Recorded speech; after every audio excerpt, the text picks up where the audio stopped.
Merci pour votre fidélité à la DRTV et à l'émission Sans Détour, votre rendez-vous de tous les mardis sur les antennes de DRTV. Le thème de ce soir porte sur la franc-maçonnerie. Qui au Congo a peur de la franc-maçonnerie? Pourquoi parler de la franc-maçonnerie alors que les maçons eux-mêmes cultivent le secret? Serait-il aisé de parler de la franc-maçonnerie lorsque la seule évocation du mot franc-maçon suscite beaucoup d'interrogations chez nos compatriotes et chez nos concitoyens? Certains pensent que la franc-maçonnerie est une secte. Et également, c'est un lieu mystique où un certain nombre de pratiques qui ne sont pas mises à la disposition du commun des mortels sont effectuées dans ces loges. Pour les maçons eux-mêmes, celui qui adhère à la franc-maçonnerie adhère à un système de pensée philosophique dont les membres prônent la solidarité et la fraternité entre tous les hommes, et que la franc-maçonnerie n'admet aucune discrimination parce qu'elle prône l'humanisme entre les hommes. Au Congo, lorsqu'on prononce le mot franc-maçon, il y a comme ça une suspicion qui plane autour de ce mot. Aujourd'hui, pour essayer d'éclairer nos compatriotes, nous avons choisi de nous interroger sur cette question. Mais cette interrogation vient d'un reportage, pour ne pas dire une interview que nous avons réalisée en France, lorsque, pour la première fois, un franc-maçon a décidé de parler à visage découvert. Et il nous a dit, et à la suite de cette diffusion, beaucoup de personnalités et de personnes aussi nous ont interpellés pour nous demander, mais est-ce qu'on peut parler de la franc-maçonnerie librement ici au Congo? Et y aurait-il au Congo des francs-maçons, si tant est que toute la spéculation qui entoure ce mot franc-maçon? Aujourd'hui, nous allons poser la question toute simple, c'est de savoir qui a peur de la franc-maçonnerie au Congo. Et pour répondre à cette question, j'espère qu'ils vont y arriver, j'ai invité à ma gauche, à l'extrême gauche, M. Georges Boba, qui est philosophe, enseignant à Paris, qui va essayer, vous savez, les philosophes, ce sont ceux qui essaient un peu de décliner toutes les valeurs de lumière. Peut-être que dans son cheminement, il a dû rencontrer ce mot, franc-maçon, peut-être qu'il va nous éclairer là-dessus. Et à côté de moi, juste à ma gauche, M. Achille Mbala, qui est pasteur, chercheur de la vérité. Il m'a dit de préciser, chercheur de la vérité. Quelle vérité? Certainement qu'il va nous l'expliquer tout à l'heure. Et à ma droite, on ne peut plus le présenter, M. Okambenza, qui est analyste et libre penseur, habitué au grand débat sur les plateaux de la DRTV. Et nous l'avons déjà invité plus d'une fois ici à DRTV. Voilà, donc c'est avec ces trois invités que nous allons aujourd'hui répondre à cette question: qui a peur de la franc-maçonnerie? Nous aurions dû avoir aussi la présence de l'ancien ministre Jean-Pierre Gombe, malheureusement ayant pris par ses obligations et certainement exténué, il n'a pas pu être là. Mais peut-être qu'il va nous suivre de là où il est. Il pourra intervenir en direct parce que c'est une émission interactive. Alors, la question d'emblée que je vais essayer de poser à tout le monde pour faire un petit tour de table, c'est quoi être franc-maçon? Est-ce que vous avez déjà entendu parler de ce mot franc-maçon? Commençons par M. Okambenza. Merci. Je crois que Le mot franc-maçon n'est plus à démontrer ici au Congo-Brazzaville, d'autant plus qu'il tisse beaucoup de spéculations. Et franchement, des spéculations négatives. Tout simplement parce qu'il y a le manque de communication. Le manque de communication de toutes les écoles philosophiques ou initiatiques, ici au Congo particulièrement, et généralement en Afrique, fait que les non-croyants créent un mythe. Et ce mythe, naturellement, nous amène à penser que toutes les écoles initiatiques, et principalement la franc-maçonnerie, c'est vraiment de la magie noire. Mais en effet, la franc-maçonnerie, c'est par définition, je vais vous résumer implicitement, c'est une institution fraternelle, initiatique, philanthropique, qui réunit à son sein tous les hommes, toutes les femmes, pour le développement, la perfection de l'homme et de l'humanité. Fraternelle parce que vous retrouvez les femmes, les hommes, tout le monde pour un seul but, la perfection et l'humanisme. Initiatique parce que dans la franc-maçonnerie, on utilise des outils et des symboles, dont des rituels initiatiques. On ne va pas rentrer dans les détails parce que certainement nous viendrons... C'est une définition. Je ne suis pas encore dans les détails. Ok. Voilà. Très bien. Et à ces propos, j'aimerais peut-être aborder un peu l'esprit historique de la franc-maçonnerie pour comprendre la franc-maçonnerie. Si vous commencez déjà, nous serons rentrés déjà dans le vif du sujet. Je préfère avoir l'avis des deux autres invités. C'est l'absence de connaissance, Monsieur Achille Mbala, l'absence de connaissance qui pousse à l'extrapolation en ce qui concerne la définition ou même la connaissance de la franc-maçonnerie. Bon, merci beaucoup pour la parole. Bon, pour moi, la franc-maçonnerie, ce n'est pas une religion d'abord, mais c'est un secte. Mais dans la franc-maçonnerie, il y a aussi des croyants qui sont aussi dans la franc-maçonnerie. On peut trouver dans la franc-maçonnerie, on peut trouver aussi des chrétiens, des musulmans. Donc c'est un mouvement qui ressemble à beaucoup de gens de plusieurs religions. Parce que beaucoup de gens ne savent pas. C'est pour ça que moi je dis que moi je suis chercheur. Parce que tout le monde se dit que nous sommes dans la vérité. C'est pour cela qu'ils condamnent les autres. On viendra sur votre vérité. On voulait d'abord c'est pour ça que je dis que la franc-maçonnerie, ce n'est pas une religion, mais c'est un secte. C'est un mouvement qui a beaucoup, qui ressemble beaucoup de gens de toutes sortes de religions.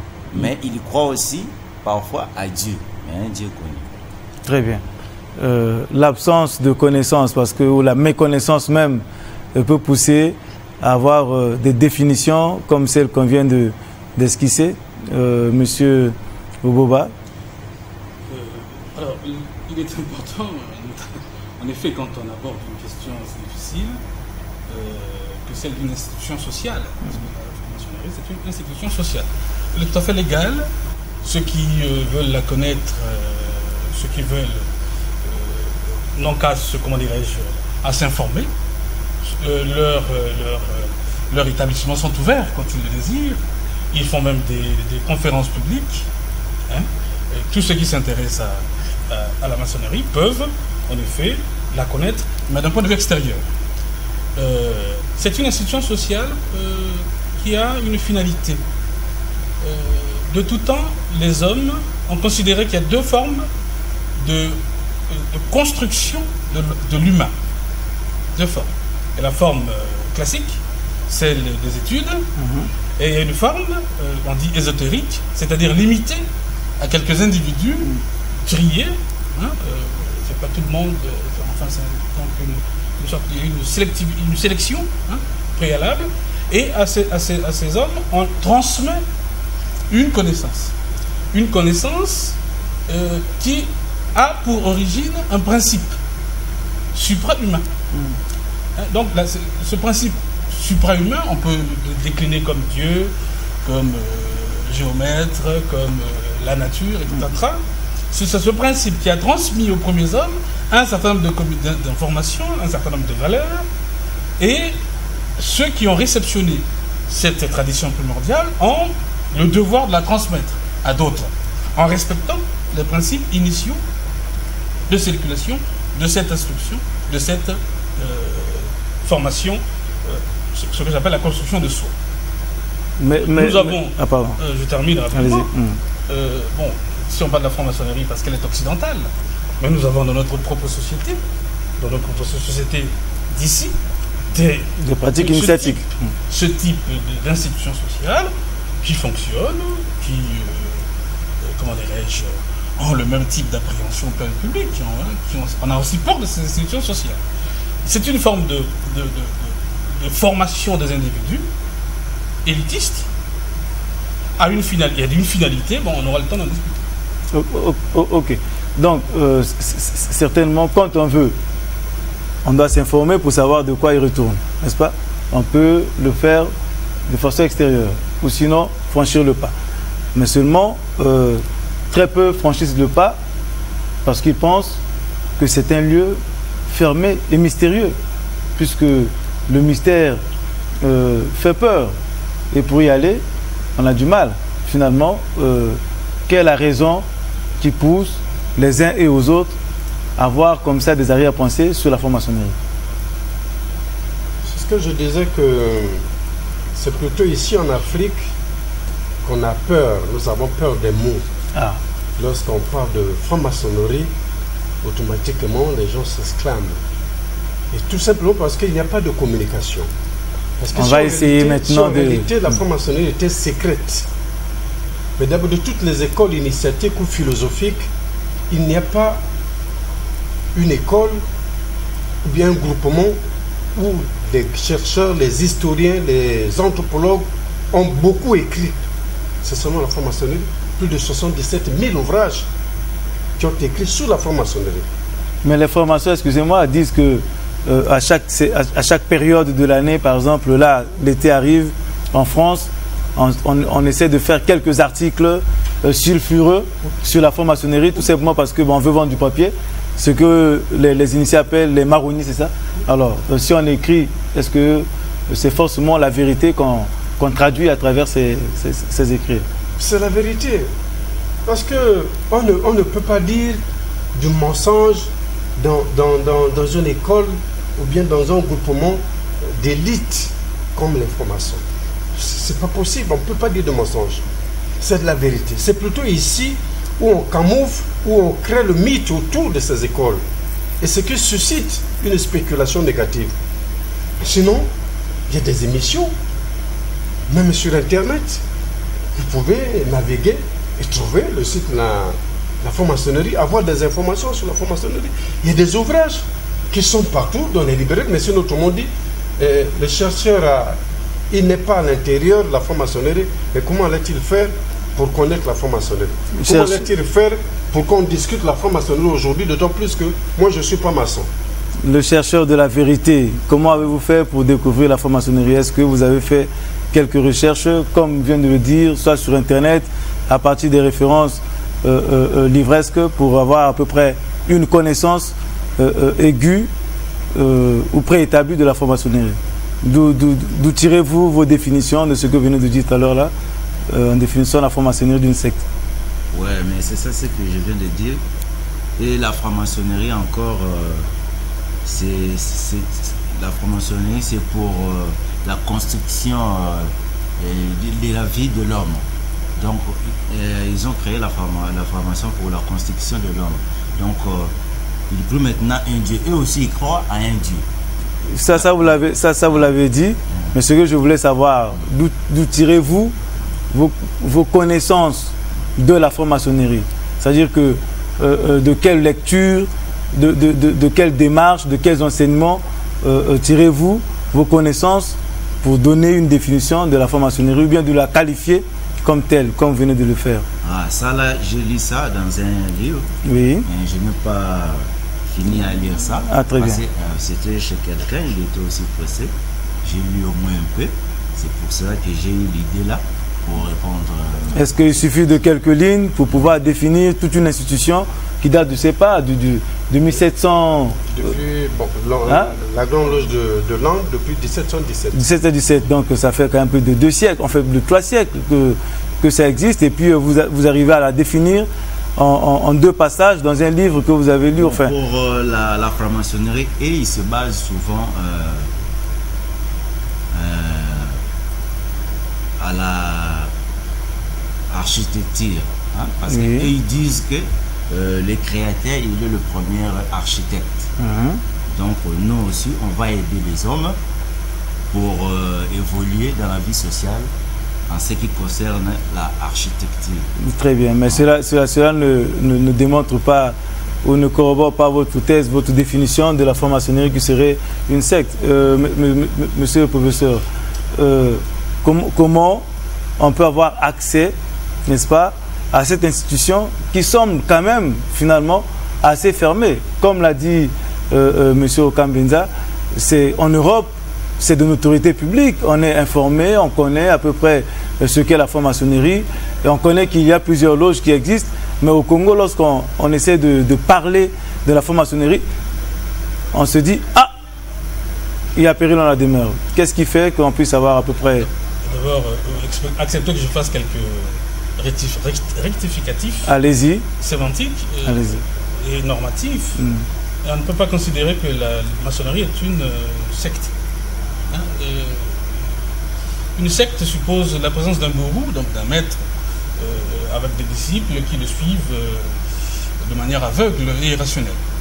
Les maçons se définissent, lui qui fait de la recherche en maçonnologie, puisqu'il y a des cours dans les grandes universités françaises sur la maçonnerie, donc, il a fait état d'un certain nombre d'un corpus important qui décline l'ensemble, en tout cas d'un point de vue extérieur, et de la logique sociale et normative de la maçonnerie. Ce n'est pas une secte, c'est un ensemble d'hommes libres et de bonnes mœurs. Hein? Oui. Ce sont des égaux.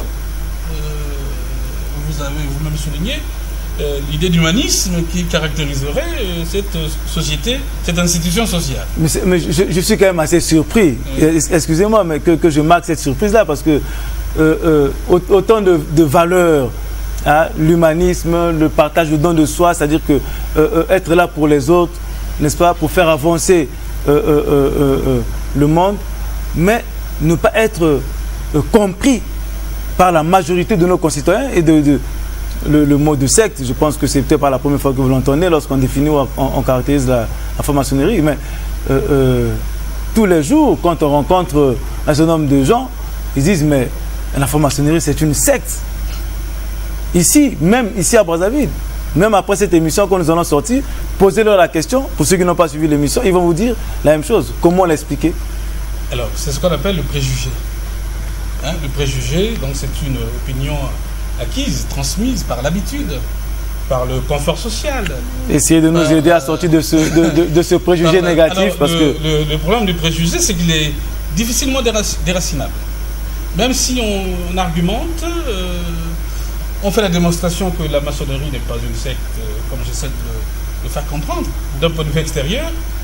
Non, mais les gens sont fermement convaincus parce qu'ils ont entendu dire, parce que les hommes aiment rêver. Sont fascinés par les diverses créations, les diverses représentations de l'imaginaire. Comment dirais-je, on investit la maçonnerie de choses et d'autres qui n'ont rien à voir avec elle. Il faut avoir à l'esprit, je vous l'ai dit en introduction, qu'il y a 2 formes de formation de l'homme. Comment l'homme peut devenir pleinement humain? Puisque nous avons en nous une part animale. Comment? Il y a 2 manières de faire. On peut aller à l'école, donc c'est un savoir exotérique que l'on peut délivrer à un public important. Et il y a un autre type de savoir C'est une démarche. C'est une démarche. Pourquoi on dit que le franc-maçon c'est mal? Pardon, il y a quelqu'un qui intervient. On n'a pas bien compris la question. On n'a pas bien compris. Si vous pouvez répéter la question. Je crois que c'est pas mal aussi. C'est bien, c'est une religion du village.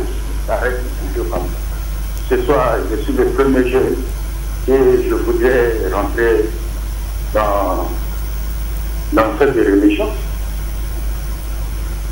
Vous voulez rentrer dans cette... Ici, on parle de religion. Il parle de religion. Pardon? Vous parlez de religion. Ici, on parle de démarche. Ce que j'ai dit. Allez-y, posez la question parce qu'on n'a pas bien compris. Je préfère que vous continuiez. Alors, vous voyez, on parle déjà de religion, donc je ne sais pas si au terme de cette émission, vous arriverez vraiment à expliquer à nos compatriotes ce qu'est vraiment la franc-maçonnerie, parce que j'ai comme l'impression que vous en savez un peu plus par rapport à nous. Ce concitoyen qui est intervenu parlait d'une religion de village. Je crois comprendre qu'il a l'esprit d'un certain nombre de types, je disais tout à l'heure, ces types de sociétés initiatiques, le terme a été tout à l'heure utilisé, qu'on retrouve aussi dans nos villages. L'initiation, c'est un chemin. Un cheminement. Un chemin qu'on emprunte, mais il est individuel. Oui, bonsoir. Oui, bonsoir, mon frère. Vous êtes à l'antenne. Bien, mais en tout cas, je mets votre émission. Merci. Vous êtes un journaliste, monsieur brillant. Mais à l'avenir, parmi vos invités, évitez de vous présenter des cas de ce fameux pasteur qui n'enlève pas ses lunettes, d'avoir ses lunettes noires. Mais mes deux frères qui sont dans le téléphone, c'est ce genre d'invité que vous devez avoir pour éviter de trop rabaisser le niveau de l'émission. C'est un problème important. C'est un monsieur qui parle de quelque chose dont il ne maîtrise ni le domaine des habitants. Alors, et ça, qu'est-ce que vous visez en invitant ce genre de personnes? Moi, je crois qu'à ce niveau-là, par respect pour vos téléspectateurs, à l'avenir, évitez de nous amener ce genre Et les deux frères, M. Mbenga, il va m'excuser pour décrocher son nom, et mon frère, je crois savoir que c'est un frère. Et parce qu'il sait de quoi il parle. Maintenant, quand c'est votre pasteur, je crois que sa place c'est pas là. Voilà ce que je voulais vous dire, et dire que je suis d'avis que la franc-maçonnerie ne peut pas être qualifiée de secte. C'est des constructeurs, c'est des maçons, c'est des architectes. Donc, contribuent à construire la société, à faire avancer l'humanisme. Moi, je crois que c'est bien cela. Bon, maintenant, le fait, ce sont ce genre de pasteurs qui font tuer des gens dans des maisons fermées et autres. Voilà, monsieur Béga, ce que je peux vous suggérer à l'avenir, c'est de nous éviter ce genre de phénomène sur le plan. Merci. Merci pour le conseil, mais bon, je crois que la libre expression mérite aussi d'être encouragée dans la mesure où c'est aussi ce point de vue qui est souvent véhiculé dans les rues de la capitale. Oui, bonsoir monsieur. Allô. Oui, bonsoir, vous êtes à l'antenne. Bonjour. Vous êtes à l'antenne. Bonsoir. Bonsoir. Vous savez, votre émission est une émission éducative, une émission qui donne la connaissance. Vous avez à vos côtés un monsieur, je ne sais pas si c'est un pasteur ou quoi, avec des lunettes noires. Il a des difficultés de s'exprimer, ça rabaisse mon frère que je connais bien au Canada, le laisser à côté d'un monsieur qui je ne veux pas le qualifier, mais c'est pas normal. C'est une émission de cadre. Et quand on donne les grandes définitions, et le monsieur arrive pour rabaisser les tiens, et vous le laissez passer avec les lunettes sombres, on ne sait pas s'il est même ou quoi, mais c'est pas normal. Hein? Choisissez vos intervenants, vos invités. Hein? C'est pas comme ça. Merci beaucoup. Merci. Je crois qu'on ferait mieux de revenir sur la problématique parce que l'accoutrement des uns et des autres, je crois que c'est la liberté aussi. Et une fois de plus, quand vous parcourez les rues de Brazzaville, quand vous écoutez les homélies, si tant est qu'il y ait des homélies dans les églises de réveil, quand vous écoutez les pasteurs parler de la franc-maçonnerie, je crains que vous ne soyez surpris de ce qui est dit dans ces églises-là. Et je crois que depuis que les églises de réveil sont arrivées, la peur de présenter la franc-maçonnerie comme étant un lieu d'élévation spirituelle et même de connaissance a gagné un certain nombre de foyers. Et c'est à dessein que nous avons aussi voulu avoir ce point de vue, mais il fera l'effort d'éclairer son propos et aussi de convaincre, puisque dans une assemblée acquise à leurs homélies, ils ont cette faculté ou cette facilité de dire tout sur ce qu'ils ne savent pas. Peut-être qu'il en sait beaucoup plus, il en dira. Monsieur le professeur, vous êtes en train de dire, avant que l'on nous interrompe, pour terminer cette partie, voilà, sur la démarche d'un cheminement, enfin un chemin. Oui, c'est un chemin qu'on emprunte qui est individuel. Certes, il y a une dynamique du groupe puisqu'on est entouré de frères, c'est pas frères, mais cette fraternité-là n'a rien à voir avec la fraternité consanguine. Hein. C'est pas... Les gens se trompent un peu. C'est le partage d'un certain nombre de valeurs communes qui font que l'individu, progressivement, accède à des niveaux de conscience au fur et à mesure de son évolution, qui lui permettent de se connaître lui-même, de connaître le monde et d'être actif dans le monde dans lequel il se trouve. Voilà. On peut se limiter à ça pour l'instant. Monsieur le pasteur, je crois que vous avez été interpellé plusieurs fois, chercheur de la vérité. Quand vous suivez, là maintenant on commence à éclairer le débat. Hein? On n'est plus dans le débat de la rue et même dans le débat des quartiers. On éclaire le débat.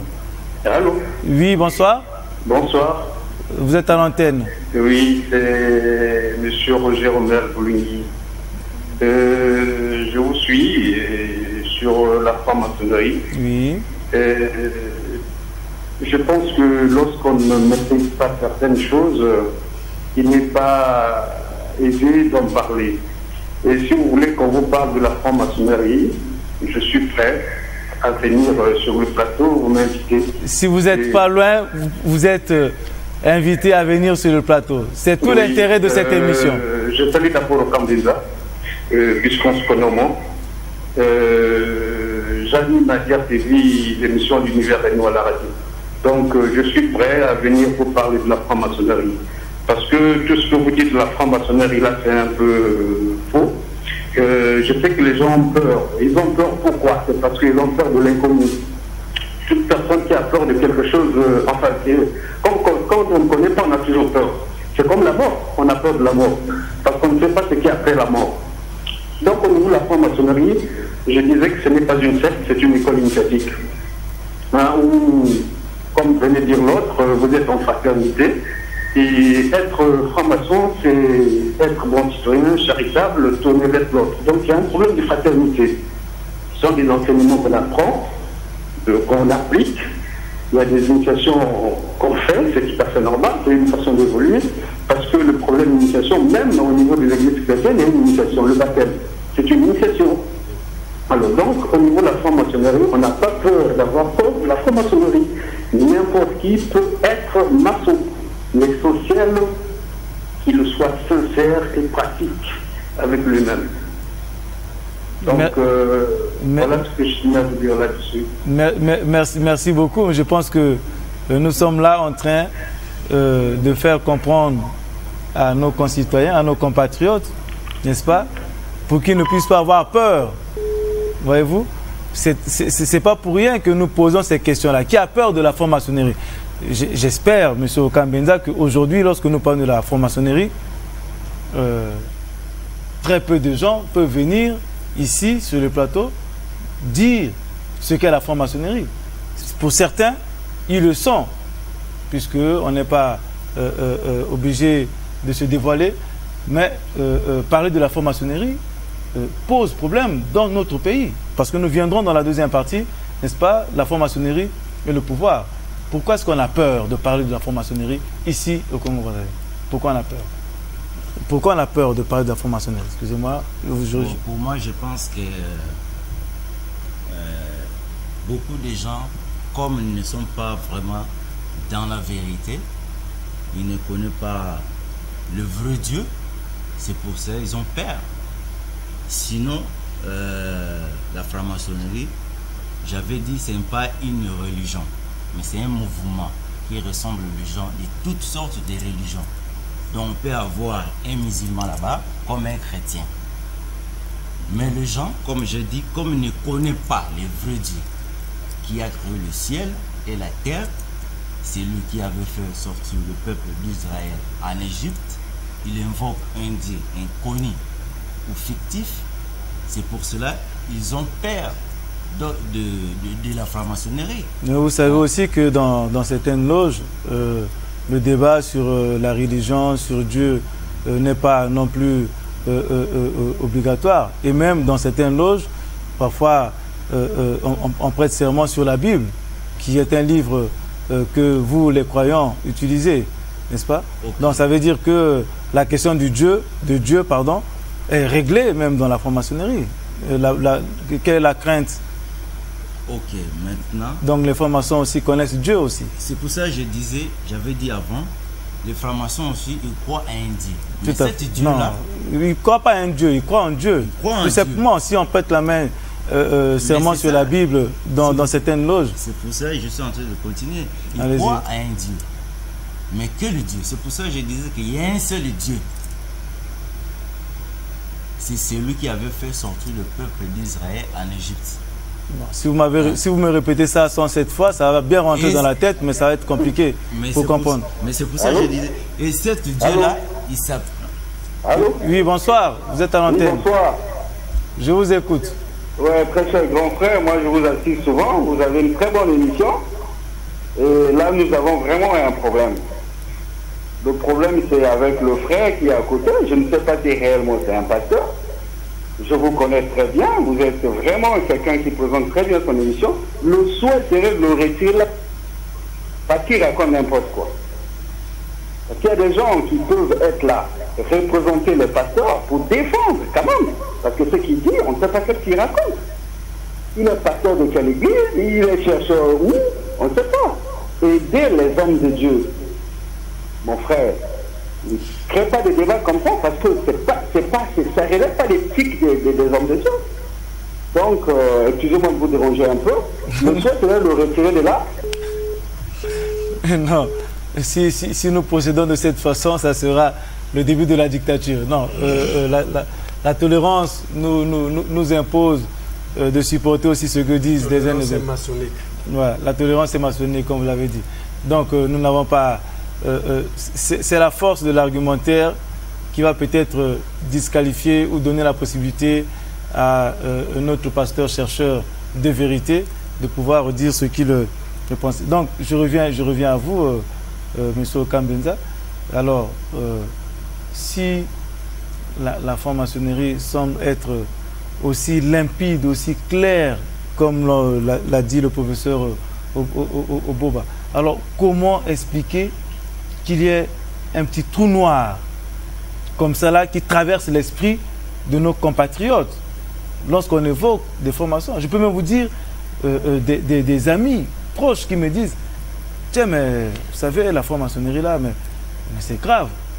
D'ici là, tu vas voir, tu risques de perdre, si tu les fréquentes, tu risques de perdre même un parent, etc. Pourquoi? Pourquoi on peut avoir ce genre de préjugés? Pourquoi? Expliquez-moi un peu. Je vais aller plus droit au but. Je vous dis, il y a l'ignorance. D'abord, de un, l'ignorance, et de deux, la guerre des religions. Et pourtant, la franc-maçon n'est pas une religion. Mais il y a des religions qui veulent avoir le leadership des adeptes, notamment les églises de réveil, principalement, qui sont obligées de faire un matraquage de lavage de cerveau auprès de leurs adeptes pour dire que voilà, n'allez pas dans tel endroit, parce que de peur de perdre de la bonza, tout simplement. Parce que la religion aujourd'hui, c'est devenu un business. Et qui dit business, il faut avoir beaucoup d'adeptes. Plus on a beaucoup d'adeptes, plus on se fait un enrichissement illicite sur le dos des adeptes. Raison pour laquelle on est obligé de taxer ceux qui sont dans les écoles du savoir comme étant les supports d'enfer. Très bien. On va revenir. Oui, vous êtes à l'antenne. Allô? Oui, bonsoir. Bonsoir. On vous écoute. Bon, je voulais intervenir pour expliquer que le christianisme n'est pas une religion qui vient prôner le clientélisme.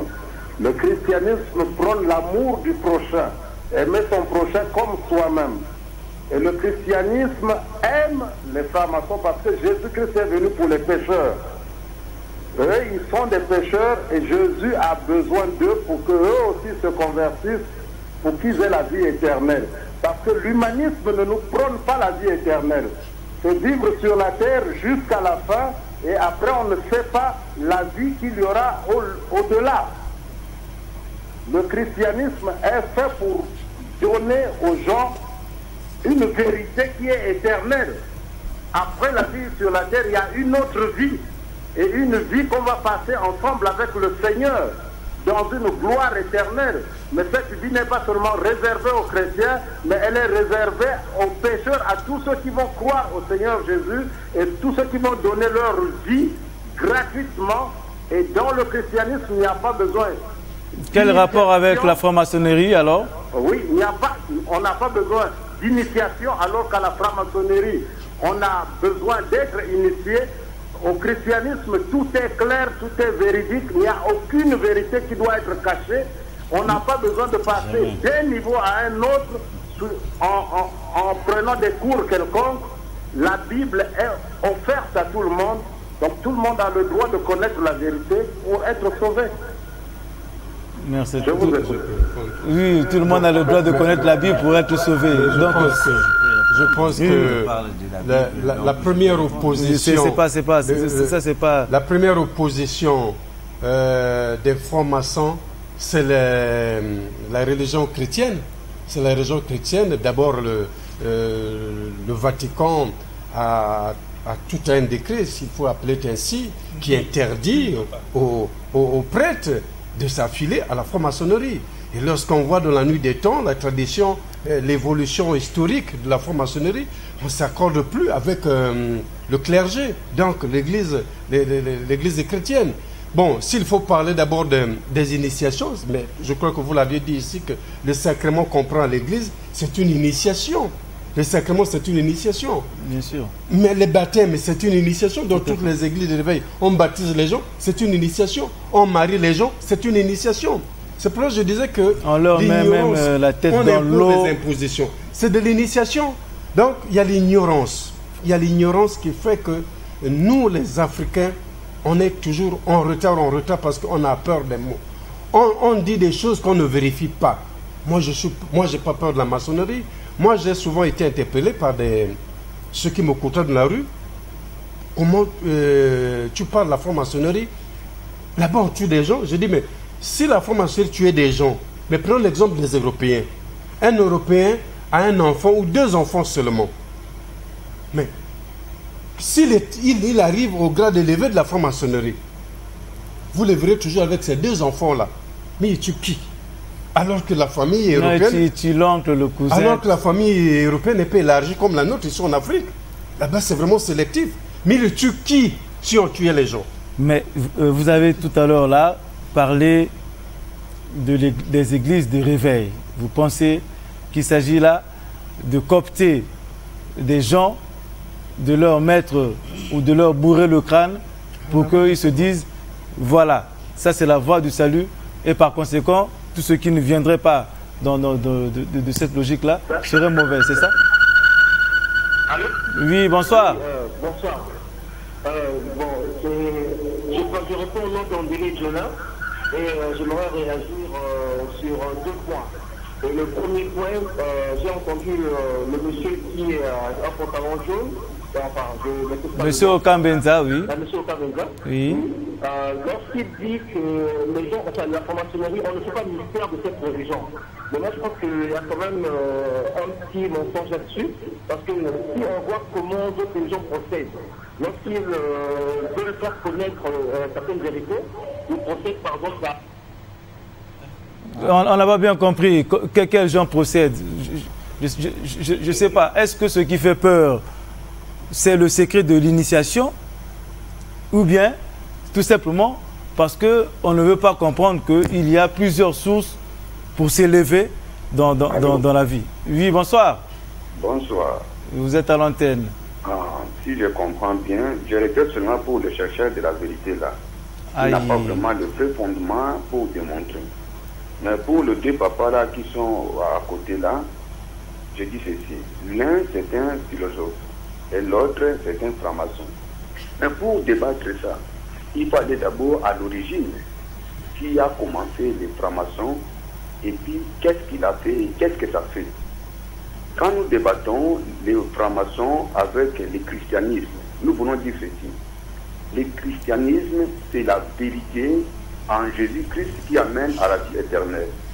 Mais les francs-maçons, les francs-maçonneries là, c'est quoi? Ce sont des initiations des humains pour chercher la perfection. Ce qu'ils appellent l'humanisme. Ils s'arrangent, ils s'organisent pour atteindre une certaine perfection. Donc, faire du bien, plaire aux hommes. C'est pourquoi on parle de l'occultisme. Ce n'est pas seulement le franc-maçon qui est chez nous ici au Congo. Nous avons la maïkari, nous avons la rose-croix et autres choses. Ce sont des sciences qui étudient les méthodes pour atteindre la perfection. Comment plaire à l'humanité. Mais cela est contraire à ce que Dieu veut, le Dieu créateur, qui veut que les hommes soient bien sur la terre et héritent la vie éternelle. Et ce que je vais vous dire, que tous ceux qui vont défendre les francs-maçons là, ce sont des occultistes. Il faut qu'ils reconnaissent ça. Or, tout occultisme n'est pas pour les sacrifices humains. Tu vois, nous avons abandonné nos coutumes, nos cultures de nos ancêtres. Mais pourquoi nous voulons hériter les coutumes, les cultures occidentales? Et Dieu dans tout ça, et Jésus dans tout ça? Alors, Jésus, écoute, je veux plus loin. Non, allez-y, puisque si c'est une tradition africaine... Mais je veux plus loin. Allez-y, nous vous écoutons. Nos ancêtres, monsieur le journaliste, je vous écoute. Nos ancêtres ont cru au Dieu créateur.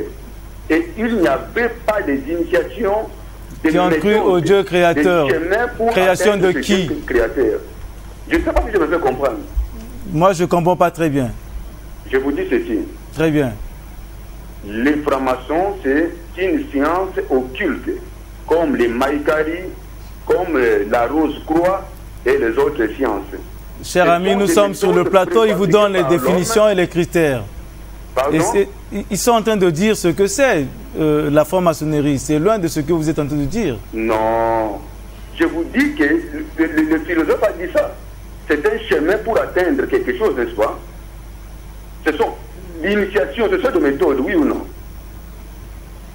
C'est ce que je vous dis. Quand il parle de l'humanisme, c'est pour faire plaire aux hommes, pour aménager la condition des vies des humains. C'est pas ça. Mais moi, je vous parle du contraire par rapport au christianisme, qui est la vérité qui amène à la vie. Une bonne vie sur la terre, qui bénit sur la terre et qui donne la vie éternelle, comme l'autre papa avait dit là. Mais je regrette seulement pour les chercheurs de vérité là, qui n'a pas de base fondamentale pour démontrer réellement que les francs-maçons, c'est l'occultisme, science occulte, et le christianisme, c'est la vérité qui amène à la vie. Une bonne vie sur la terre et une bonne vie dans le royaume de Dieu. Donc il faut qu'il apprenne aux gens comme ça. Il va vous répondre rapidement, mais ce n'est pas le fait d'asséner à chaque instant que le christianisme c'est la vie éternelle, que forcément vous avez raison.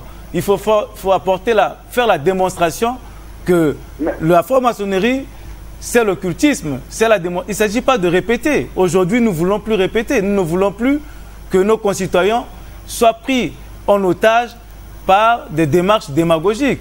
Faites la démonstration de ce qu'est la franc-maçonnerie aujourd'hui, comme quoi, dans l'opinion, il s'agit d'une secte. C'est ça la démonstration qu'il faut faire. Il ne s'agit pas de répéter, sinon la répétition, même si on dit c'est la mère de mots, mais nous n'allons pas passer notre temps à écouter cela. Faites la démonstration. Ici, on nous fait des analyses pour dire, voilà le cheminement, voilà comment on peut arriver, et voilà ce que nous faisons. Ah, vous allez peut-être répondre à ce monsieur. Je vais répondre au frère là, au frère chrétien. Je voulais seulement lui dire ceci. D'abord, le christianisme, ce n'est pas une vérité. Parce que la personne que le chrétien appelle Jésus-Christ, c'est un nom d'abord, un nom péjoratif. Parce que la personne là était juif et son nom c'est Yehoshua HaMashiach. C'est pas Jésus-Christ. Donc Jésus-Christ, c'est un nom péjoratif. Ça c'est le débat de l'Église. Vous allez faire ça chez vous, dans vos temples là-bas. Nous parlons de la franc-maçonnerie. Ici, monsieur le professeur, je crois qu'il vaut mieux revenir sur un élément fondamental. Je crois et savoir, puisque pour préparer cette émission, je me suis inspiré un peu d'un certain nombre d'écrits d'ouvrages français qui qualifient un peu les différentes loges qui existent. Et j'ai cru comprendre qu'il y a parmi les 5 grandes loges, hein, en France, il y a le Grand Orient de France, la Grande Loge nationale française, la Grande Loge de France, la Grande Loge féminine de France et le droit humain. Hein, il doit y avoir encore d'autres loges un peu minimes. Hein, voilà. Mais les plus grandes sont celles-là. Et en lisant, en faisant ce travail de recherche, je me suis rendu compte que, par exemple, dans le Grand Orient de France, qui est une loge masculine, on ne fait pas référence au grand architecte, donc on ne fait pas référence à Dieu. On ne prête pas serment lorsqu'on fait... Enfin, vous allez peut-être m'éclairer, vous n'êtes pas obligé de me dire, ce n'est pas les mêmes lectures que nous avons eues. Et par contre, dans d'autres loges, par exemple, on prête serment sur la Bible, où on fait appel au grand architecte, le grand architecte. Est-ce que le grand architecte est vu dans la franc-maçonnerie comme le créateur ou bien comme le chemin qui mène à la lumière? Il faut dire que l'ensemble des informations qui nous parviennent font qu'il y a comment dirais-je, on n'arrive pas à saisir l'essence de la maçonnerie. Il faut peut-être revenir à l'essentiel. Hein, donc, ce qu'on essaie d'expliquer avant d'arriver à envisager les déclinaisons tout à fait. Partisanes, donc obédientielles. Revenons un peu à l'essentiel, il faut expliquer simplement. D'où l'intérêt d'avoir un philosophe et puis un analyste. Alors, je vous donne, la maçonnerie souvent utilise on dit des symboles, alors essayons de dire des métaphores. Ouais. Parce que la pensée métaphorique, c'est une pensée qui est habituelle chez nous en Afrique. Généralement, on vous parle, on vous initie par des proverbes. Hein, essayons donc de prendre une image célèbre du philosophe Platon, il l'appelle le mythe de la caverne. Hein, le mythe de la caverne tente d'expliquer comment l'homme peut accéder à la pleine maturité de lui-même. Hein? Alors, les hommes, l'humanité, c'est comme des hommes enchaînés dans une caverne. Ils sont enchaînés de telle sorte, par exemple ici, nous sommes enchaînés au fond de la caverne et nous ne pouvons voir que le fond de la caverne. Derrière nous, il y a des gens qui manipulent des marionnettes, il y a un feu qui nous surplombe et le feu, comment dirais-je, l'effet de la flamme sur les marionnettes projette les ombres des marionnettes au fond de la caverne. Voilà. Nous sommes nés dans cette situation. Et on veut chercher la lumière. Nous ne voyons que le fond de la caverne. Donc les ombres qui sont au fond de la caverne. Pour nous, nous n'avons pas autre chose comme réalité que ce que nous voyons, mais ce sont des apparences. Ok. Vous voulez voir derrière ces apparences-là? Tous les discours que j'entends ici correspondent à ce que je te dis, ce sont les apparences. On a de la maçonnerie, des apparences. Est-ce que ces apparences sont conformes à la réalité, correspondent à la réalité? Qu'est-ce que vous en savez finalement de la franc-maçonnerie pour qu'on ne puisse plus rester dans ces... On revient à l'essentiel, l'essence. Parmi ces prisonniers, un est libéré. Par on ne sait qui, mais enfin quelqu'un le libère. Et le force à se retourner. Donc à voir derrière. Alors que habituellement, ils n'ont pas l'habitude de voir le derrière. Et alors on dit, bon, voilà, c'est un sentier escarpé. On dit escarpé, c'est comme une montagne. Voilà. Donc il y a un cheminement jusqu'à l'extérieur de la caverne. Et on lui fait montrer, faire la différence entre les apparences, les ombres de la caverne et la réalité véritable. On dit, bon voilà, ce que tu croyais être la réalité au fond de la caverne ne l'est pas. Voilà, ce sont d'abord des marionnettes. voilà le feu. Et ensuite, on l'amène à l'extérieur de la caverne. Et là, il voit le monde du jour. Mais il n'est pas habitué, il ne connaît pas le monde du jour. Et il est ébloui par la lumière du soleil. Progressivement, donc il est obligé de regarder vers le bas. Et enfin, il faut un certain nombre de choses jusqu'à s'habituer à la lumière du soleil et à contempler le soleil lui-même. Ça, c'est l'initié. Donc, de l'obscurité naîtra la lumière. Il y a des ruptures, hein, rupture avec la condition ordinaire dans laquelle nous sommes, où on écoute, les gens écoutent sans avoir enquêté, disent des choses, font des affirmations péremptoires, sèches, hein, considèrent que c'est on dit la maçonnerie c'est une religion. Ce n'est pas une religion. On dit des choses. C'est une secte. On dit même c'est une secte. J'ai fait la démonstration que c'est une alliance d'hommes libres et de bonnes mœurs. Il n'y a pas de gourou en maçonnerie. On entre, mais on n'entre pas comme ça. Hein. C'est sélectif. Hein. Et on peut sortir quand on veut. On n'est pas empêché de sortir. On peut démissionner. Personne ne vous arrêtera. Vous sortez. Et la délibération, c'est une délibération d'individus rationnels. Hein, qui ont eu des normes. C'est normal. C'est une institution. Donc il y a des règles de fonctionnement. Il y a des objectifs à atteindre. C'est une institution démocratique. Donc on ne peut pas parler de gourous, de grands maîtres spirituels qui viennent asséner des vérités, ceux qui doivent les assimiler benoîtement. Je termine. Là, tu es pressé de... Non. C'est intéressant, mais j'espère que... Donc, non, mais moi quand vous sortez... Je bois du petit lait, mais en fait bon. Le prisonnier qui sort de la caverne contemple le monde du jour. Le soleil, c'est la source de la connaissance. Le soleil en question, c'est la connaissance. Cette connaissance, j'ai dit tout à l'heure en introduction, relève de la tradition primitive, primordiale, archaïque. Cette connaissance nous a été transmise par un principe supra-humain. Pour éviter les querelles que j'entends, nous c'est le vrai Dieu, c'est le faux Dieu, etc. Les maçons préfèrent parler du grand architecte. On peut dire grand architecte, on peut rappeler sa géométrie.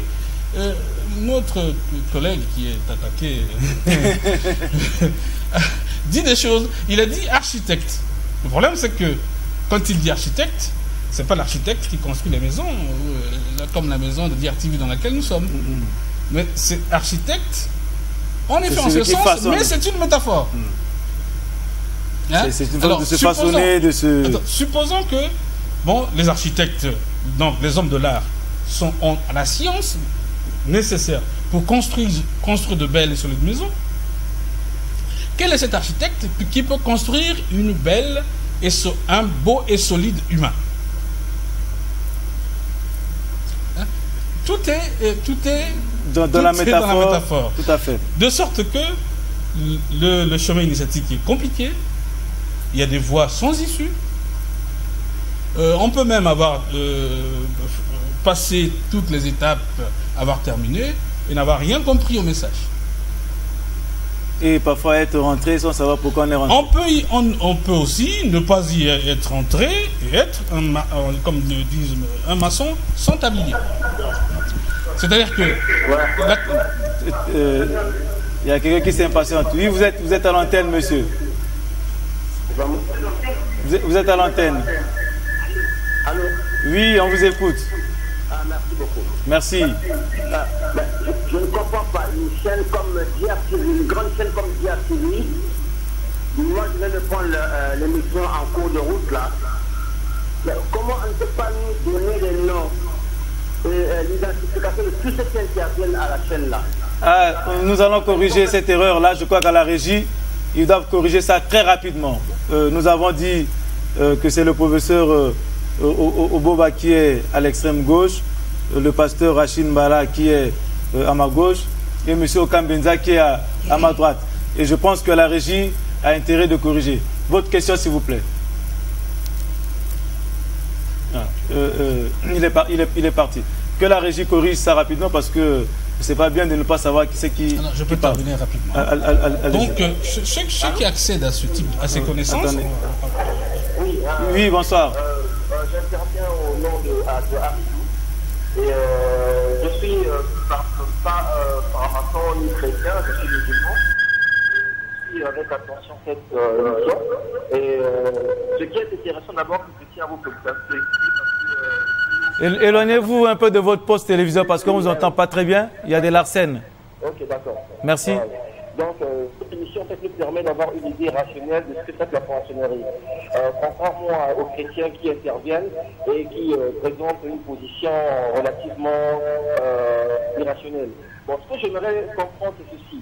Parce que si la franc-maçonnerie est en mouvement, tout comme le christianisme également, mais pourquoi il y a un caractère occulte dans la diffusion de ce message-là?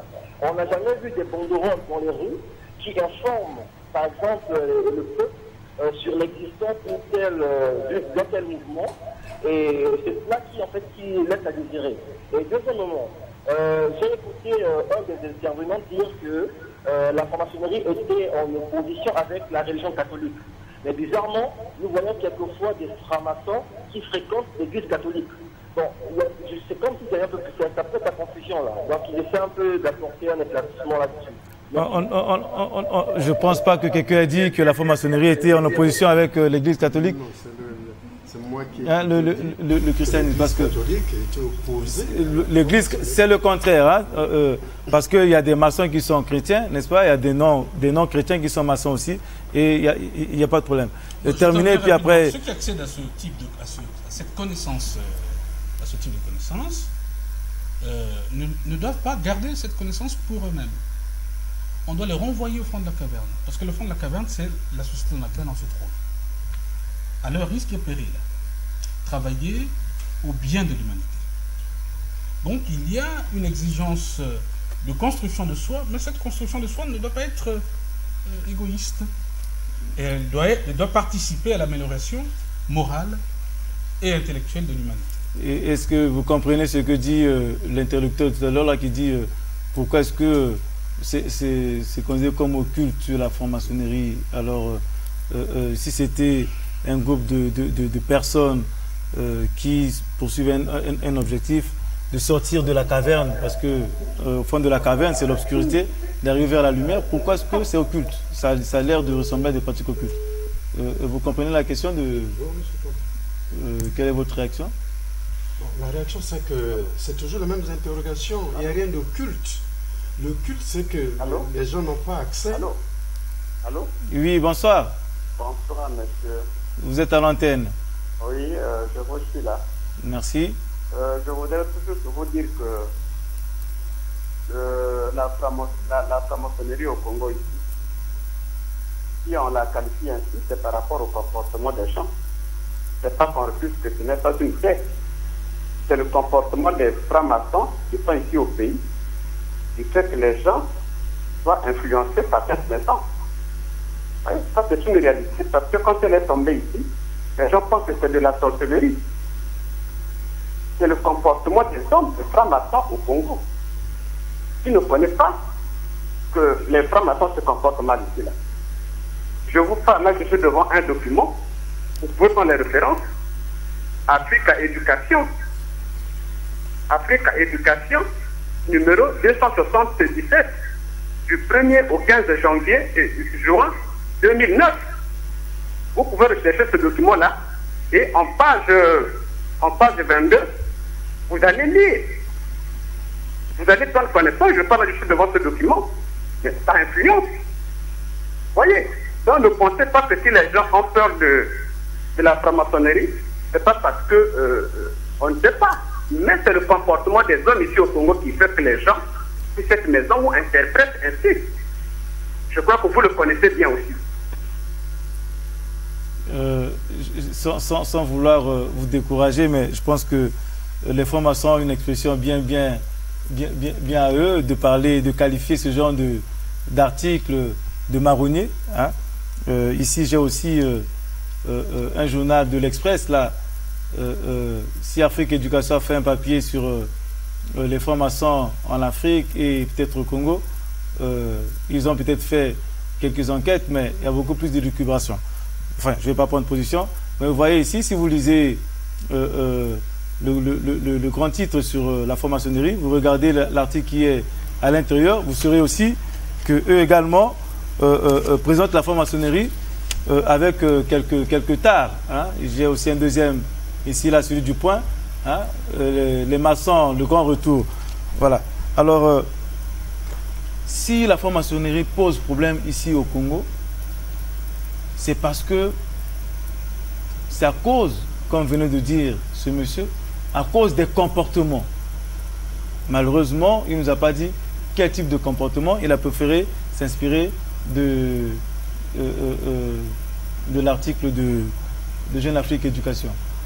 Est-ce que finalement, la vraie question, au-delà du fait que les gens ont peur du néant, parce qu'ils ne connaissent pas, et donc ils spéculent, mais est-ce que ici, les francs-maçons eux-mêmes ne se donnent pas la pierre pour qu'on leur frappe? Je vais essayer de répondre. Si tant est qu'il y ait des francs-maçons ici au Congo, parce que je ne sais pas si... Berger à la bergère. Allez-y. Quand vous regardez le christianisme, est-ce qu'il y a des chrétiens parfaits? Non, il n'y a pas de chrétiens parfaits. Pourquoi? Parce que personne n'intériorise les concepts et ne vivent pas les principes de chaque enseignement. Personne n'est parfait ici. Et ceux qui vont à la franc-maçonnerie, ils vont comment d'abord? Il faut d'abord reconnaître ça. La démarche vient d'être donnée tout à l'heure. C'était une démarche individuelle. Est-ce qu'ils sont déjà arrivés au grade supérieur? Ils sont déjà élevés au point de comprendre leurs enseignements et d'avoir une maîtrise en soi? Ou bien c'est encore des néophytes? C'est comme aujourd'hui, vous jugez un jeune chrétien qui vient d'avoir son premier sacrement de baptême. Vous allez le juger sur quelle approche de comportement? Il ne comprend encore rien. Voyez-vous? Même aujourd'hui, même un garçon de 40 ans aujourd'hui, quelle espérance il a dans la vie? Il est encore tenté de vivre encore beaucoup de choses négatives. Vous ne pouvez pas juger la valeur d'un enseignement à travers un individu qui est encore un néophyte. Jugez la valeur d'un enseignement à travers les principes de cet enseignement, l'esprit de cet enseignement. C'est ça qui donne le caractère d'un enseignement solide. Que ça soit chrétien, que ça soit de n'importe quelle obédience, personne n'est parfait. Tous nous sommes encore au pied du maître, au pied de l'école, nous apprenons, on tombe, on se relève, on tombe, on se relève. Même les disciples de Jésus, qui vivaient avec Jésus comme grand maître, comme fils de Dieu, mais Jésus les injurait à tout moment. Il y a même un qui l'a trahi aussi. Il dit d'abord quand ils se trouvaient sur la tempête apaisée, ils n'ont qu'à lire l'histoire de la tempête apaisée. Mais il disait quoi? Gens de peu de foi, pourquoi avez-vous peur? Alors si longtemps qu'ils ont connu Jésus, ils ne comprennent pas qu'ils vivent avec un Christ avec eux. Ils sont toujours dans le doute. Mais c'est ça la nature humaine.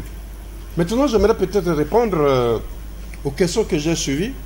Parce que jusque-là, il nous pose la question, on n'a pas précisé la franc-maçonnerie. Mais rapidement, je vais vous dire que le 24 juin 1717 est née à Londres la première grande loge de franc-maçonnerie. C'est-à-dire, il y a eu 4 loges qui se sont fédérées pour donner une obédience. Il y a eu la loge de l'oie et le gris, il y a eu la couronne, il y a eu le pommier et le gobelet, il y a eu le raisin, se sont fusionnés pour former la grande loge de Londres. Et cette grande loge-là, on l'appelle la loge régulière. Parce que pour adhérer, à être affilié, être membre de cette loge, il faut croire à un Dieu. Raison pour laquelle il prête serment devant la Bible. Et en Europe, en France, il fallait attendre 1773 pour voir naître la loge du Grand Orient. Mais pourtant, une scission, qui est une scission. Pourtant, avant la grande loge du Grand Orient, les Écossais et les Irlandais avaient déjà au XVIIe siècle amené la franc-maçonnerie en France. Et dans la grande loge du Grand Orient, mais il y a beaucoup de loges. Et chaque loge a son rite. Et le rite, c'est l'enseignement. Mais lorsque les gens parlent de la franc-maçonnerie, quelquefois on se demande, mais de quelle franc-maçonnerie vous parlez? Et de quel rite? Allô? Il faut avoir été à l'intérieur pour savoir quels sont les rythmes alors que... Oui, bonsoir monsieur, vous êtes à l'antenne. Bonsoir. Je m'appelle Hernan Koubou. Oui. Donc je voulais intervenir rapidement à cette émission. Allez-y. Ah bien, donc, bon, pourquoi il y a le scepticisme concernant la franc-maçonnerie? Parce que c'est simple. C'est-à-dire que c'est parce que nous nous lançons dans une aventure qui est... C'est-à-dire que nous ne savons pas où nous allons exactement. C'est ça. Parce que lorsqu'on veut rentrer dans une organisation, on vous donne des principes, on vous doit vous expliquer clairement ce qui se passe. Bon, écoutez, vous arrivez à ce niveau, vous passez à ce niveau-là. Et quel est le but? Vous atteignez ce but. Hors de la franc-maçonnerie, il y a des étapes. Donc, au fur et à mesure que vous escaladez, c'est-à-dire vous passez des étapes, vous découvrez d'autres choses qui pourraient vous surprendre même à la fin. Mais justement, ne peut parler de ces étapes-là que le franc-maçon, parce que c'est lui qui vit ces moments. On vous a interrompu tout à l'heure là, quand vous étiez en train de parler. Peut-être qu'il faut me terminer. Donc je disais qu'il faut lorsqu'il nous parle, il nous pose des questions, qu'il nous précise de quel rite dont il accuse que voilà ce rite-là tue les gens, ce rite-là il est mauvais. Parce qu'on nous parle de la franc-maçonnerie globalement. On ne sait pas de quelle obédience ou de quelle éloge ou de quel rite dont il parle. Qui nous précise maintenant. Très bien, nous allons passer, pour souffler un peu, demander à la régie de nous mettre... Oui, bonsoir, vous êtes à l'antenne. Oui, bonsoir. Je voulais intervenir. Parce que, à écouter les intervenants, précisément M. Okambézié, et les questions que posent les autres, ceux qui m'ont précédé, j'aimerais un peu savoir, parce que s'engager dans une religion, dans un secte, je crois qu'on est auparavant éclairé. Et quand nous prenons le cas de la franc-maçonnerie, c'est pas comme les chrétiens, comme mon frère Okambézié est en train de dire. En partant vers le christianisme, vous avez les évangélistes ou bien les gens qui viennent vers vous pour vous présenter la vie, la personne de Christ. Et quel est le message de Christ que nous appelons Dieu incarné? Quel est son message? Pourquoi il arrive? Pourquoi il vient vers toi? Vous voyez? Et on vous dit de vous repentir des péchés. C'est tout un enseignement avant que vous soyez baptisés. C'est pour cette raison qu'il y a d'abord le principe de baptême. Il y a le baptême de l'eau pour d'autres résonances. Il y a le baptême de Saint-Esprit et il y a toutes ces procédures-là. Mais pour vous dire que pour que vous ayez le salut, en tout cas, il faut croire à cette personne et être né de nouveau. Voilà le seul principe. Mais quand nous prenons la franc-maçonnerie, on n'a jamais compris comment on s'y engage. Si c'est quelque chose qui n'était pas d'occulte, pourquoi le baptême ou l'engagement, la procédure pour s'engager est toujours caché? Et le but à atteindre est lequel? Ce qui vous fait peur, c'est plutôt ne pas savoir la démarche. C'est ça qui vous fait peur? D'abord, la démarche n'est pas divulguée. Mais il est dit aussi par les francs-maçons eux-mêmes. Si vous voulez connaître, vous venez. Mais oui, le problème c'est que... Vous faites un peu la démarche, non? Monsieur Tony Benga, vous êtes à Brazzaville. Dites-moi où est installée la religion franc-maçonnique ou bien le secte franc-maçonnique. Personne n'a dit que c'est une religion. Nous allons peut-être poser la question ici de savoir est-ce qu'il y a ici des loges maçonniques ici au Congo. C'est pas une religion, d'accord, mais où sont installés nos frères francs-maçons à Brazzaville? Pour que nous y allons. Vous n'avez jamais vu d'affiche. Et qu'est-ce qu'ils enseignent? Vous n'avez jamais vu. Bon, nous voyons les Rotariens. Les Rotariens, on a semblé même les traiter comme s'ils étaient dans la franc-maçonnerie. Est-ce que ce qui vous inquiète, c'est cela? Mais bien sûr, mais attendez. Mais comment? Parce que si aujourd'hui le citoyen congolais pense que c'est une science occulte, parce que tout ce qui est occulte est caché. Et la franc-maçonnerie est cachée. Donc c'est un secret où même quand les dames étaient arrivées ici pour nous parler de la franc-maçonnerie, quand on leur dit mais la procédure est laquelle, quel est le baptême, vous prenez l'engagement sur quoi? Et votre objectif atteindre lequel? L'humanisme, mon frère, c'est un don. L'humanisme, c'est un don qu'on est avec. On est né pour faire du bien. Et la poursuite de Jésus-Christ, c'est la poursuite, puis la résurrection donne à nous, c'est nous sacrifier pour les autres. Mais la franc-maçonnerie, c'est quel est son objectif d'atteindre? Voilà. Parce qu'aujourd'hui, les francs-maçons, ils sont dans la ville, c'est vrai. Mais qu'est-ce qu'ils font que nous voyons, ils posent comme acte visible, que nous pouvons dire que c'est une bonne chose. Il faut apprécier par les actes. Quel acte allons-nous apprécier sur la franc-maçonnerie? Mais je signale que les francs-maçons sont des êtres humains comme vous et moi, et qu'ils font aussi, ils ont le même quotidien que vous, ils vont travailler, n'est-ce pas? Ils créent la richesse, ils sont parfois des entrepreneurs, ils sont aussi des chefs d'entreprise, ils sont aussi des simples ouvriers, puisque maintenant on a démocratisé finalement la franc-maçonnerie. Ce n'est plus l'élitisme que vous avez dit, puisqu'on y trouve aussi des grands maîtres qui sont des œnologues, par exemple. Donc finalement, c'est peut-être la peur de ne pas connaître qu'il faut même peut-être essayer d'apporter la franc-maçonnerie au plus grand public, monsieur le professeur. Quand je dis élitiste, il ne s'agit pas d'intellectuel. Ah ouais, d'accord, merci. Merci de me corriger. Élite, c'est bon. Mais les formations, c'est des gens simples. On cherche des choses compliquées. Le monsieur simple qui travaille pour le bien de sa famille, pour le bien de son entourage, qui aide son prochain, c'est pas toujours des choses, c'est pas toujours des grands personnages charismatiques, etc. C'est des gens très simples. Et c'est très facile de dire, suivant Jésus, hein, parce que c'est l'enfant de Dieu, il est inspiré, il va nous aider, etc. Mais c'est beaucoup plus difficile de se dire, je me prends en charge moi-même et je me construis moi-même. Je suis responsable de mon destin. Alors là, c'est compliqué. Hein. Il ne s'agit plus de prier, il s'agit de travailler pour se transformer soi-même. Je vais vous donner une... Moi, j'aime les métaphores.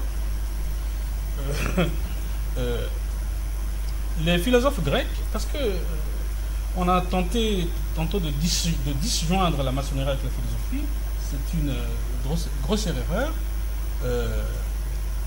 La philosophie, dans sa déclinaison première, se présentait en termes d'exercice spirituel. C'est-à-dire que l'enseignement qui était dévolu, déployé, devait favoriser la transformation de l'être du disciple, enfin du disciple, de l'étudiant, de celui qui apprenait. Sa transformation. Alors, de quelle transformation s'agit-il? Qu'est-ce qui fait que l'homme est homme? Est-ce son corps? Est-ce plutôt son âme? Tout ce qui court derrière les biens matériels, la gloire, la richesse, les femmes, est-ce cela l'humain? Les philosophes disent non. Ça, c'est les apparences. L'homme véritablement homme, c'est celui qui a une âme dans laquelle la partie rationnelle prend le pas sur les désirs. Vous comprenez? Il faut que on arrive... Ça, c'est un maçon. Je parle de métaphore. Ah, oui, non, mais bon, Donc, ensuite, tu peux proposer l'herméneutique qui te convient, mais donc, il faut faire en sorte que nous agissions toujours de manière rationnelle et raisonnable. Si nous agissons toujours de manière rationnelle et raisonnable, à ce moment-là, nous allons comprendre, je dis tout à l'heure, si on veut savoir ce que sont les maçons, ils font plein de choses. Hein? Ici, apparemment, il y a une espèce de blackout. On ne sait pas s'ils se réunissent quelque part, s'ils se retrouvent quelque part, s'il y a des loges, s'il n'y en a pas. Parce que ça semble... sont des gens légaux, ce sont des citoyens honnêtes. Et si le chef les pouvoirs politiques veulent accéder à la liste des maçons, ils ont la liste à leur disposition. Ils respectent les lois et les autorités des pays dans lesquels ils travaillent. C'est une association discrète, mais elle n'est pas secrète. Merci pour cette précision. À la régie, certainement qu'il y a un élément pour souffler un peu, où on nous dit qu'on ne peut pas se dévoiler maçon, et surtout pas parler de son ami qu'il est maçon. En tout cas, on peut librement parler de la maçonnerie. Et que ce n'est pas une secte comme semble le dire un certain nombre de gens. À la régie, si vous êtes prêts, faites-nous passer...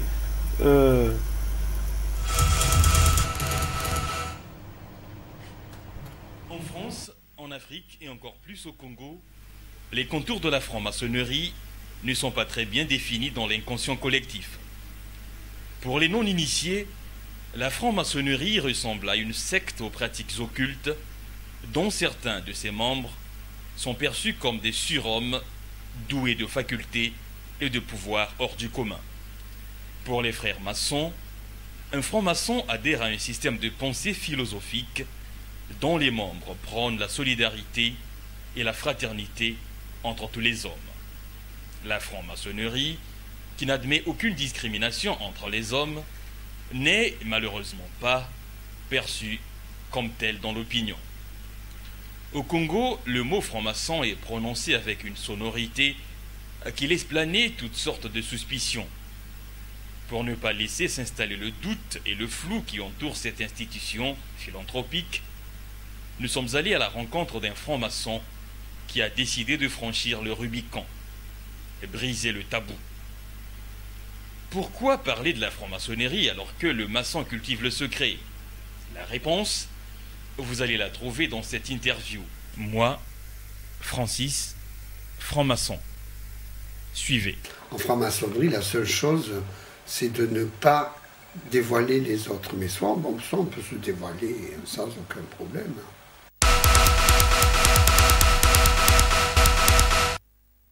Est-ce qu'on a le droit de dire qu'on est franc-maçon? Tout à fait. Tout à fait. Bien sûr. Mais bien sûr, moi c'est pour ça que je le dis. La seule chose dont on n'a pas le droit, c'est sans autorisation, de parler de ses frères, de parler des gens avec qui on est. Et finalement, on a l'impression que la franc-maçonnerie, pour ceux qui ne connaissent pas, ça ressemble à une secte, à une confrérie, un regroupement de gens qui ont des pratiques mystérieuses, pour ne pas dire mystiques. Pourquoi est-ce que dans l'inconscient de ces nombres de gens, la franc-maçonnerie épouse cette perception-là? La franc-maçonnerie, actuellement en France en tout cas, c'est une association à but humaniste et philanthropique. Les origines sont assez lointaines, ça remonte au temple de Jérusalem, même peut-être à des rituels égyptiens également. Mais pour ce qui est de la franc-maçonnerie européenne, la franc-maçonnerie française, elle s'est surtout développée au XVIIIe siècle. Elle s'est vraiment développée à cette époque-là. Donc finalement, par rapport à la très vieille histoire et aux antériorités, c'est une histoire relativement récente. Mais la franc-maçonnerie au XVIIIe siècle en France, il s'agissait à l'époque de gens qui étaient donc de la famille royale. C'était plutôt les Orléans par rapport donc aux Bourbons. Et on dit un petit peu que, pour la petite histoire, que ce sont les Orléans finalement qui ont favorisé un peu la Révolution française. Et donc de la franc-maçonnerie en tout cas viennent les principes de 89, la liberté, l'égalité, la fraternité, et également bien évidemment tout ce qui est la solidarité humaine, l'entraide. Voilà, en gros, c'est ça. Donc finalement, bien sûr, ça n'est pas aussi ésotérique et aussi secret que ça. La seule chose qui est secrète, qui ne doit pas être dévoilée, c'est l'initiation. Mais pour ce qui concerne tout le reste, il n'y a absolument rien de secret. D'ailleurs, il y a des tenues souvent, qu'on appelle des tenues blanches, auxquelles sont invités des hommes politiques ou des responsables de la société civile, qui viennent faire des conférences et tout. Je veux dire, parce qu'on travaille beaucoup en franc-maçonnerie également. On dit aussi que les gens viennent plancher lors des séances. Je ne sais pas si on peut appeler ça la séance. On appelle ça des tenues. Alors, un franc-maçon, oui, il est lui-même soumis dans l'évolution de sa carrière maçonnique, il est soumis à un certain nombre de travaux qu'il doit accomplir. Voilà, vous voyez que la franc-maçonnerie n'est pas aussi secrète que l'on peut imaginer, comme les uns et les autres pensent.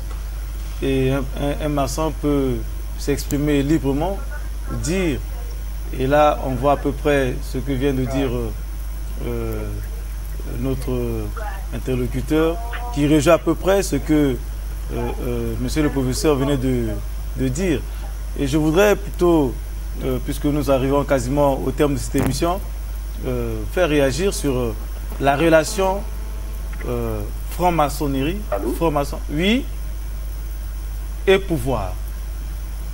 Parce que je crois que si les gens semblent être un peu réticents au mot franc-maçon ici au Congo, c'est peut-être parfois, la plupart du temps, ils le rapprochent à la relation de la franc-maçonnerie qu'elle a avec le pouvoir. Y aurait-il une relation? Oui, bonsoir monsieur. Bonsoir. Vous êtes à l'antenne? Oui, je suis à l'antenne. Voilà, on vous écoute. Je viens de suivre le monsieur qui vient à peine de passer là. Oui.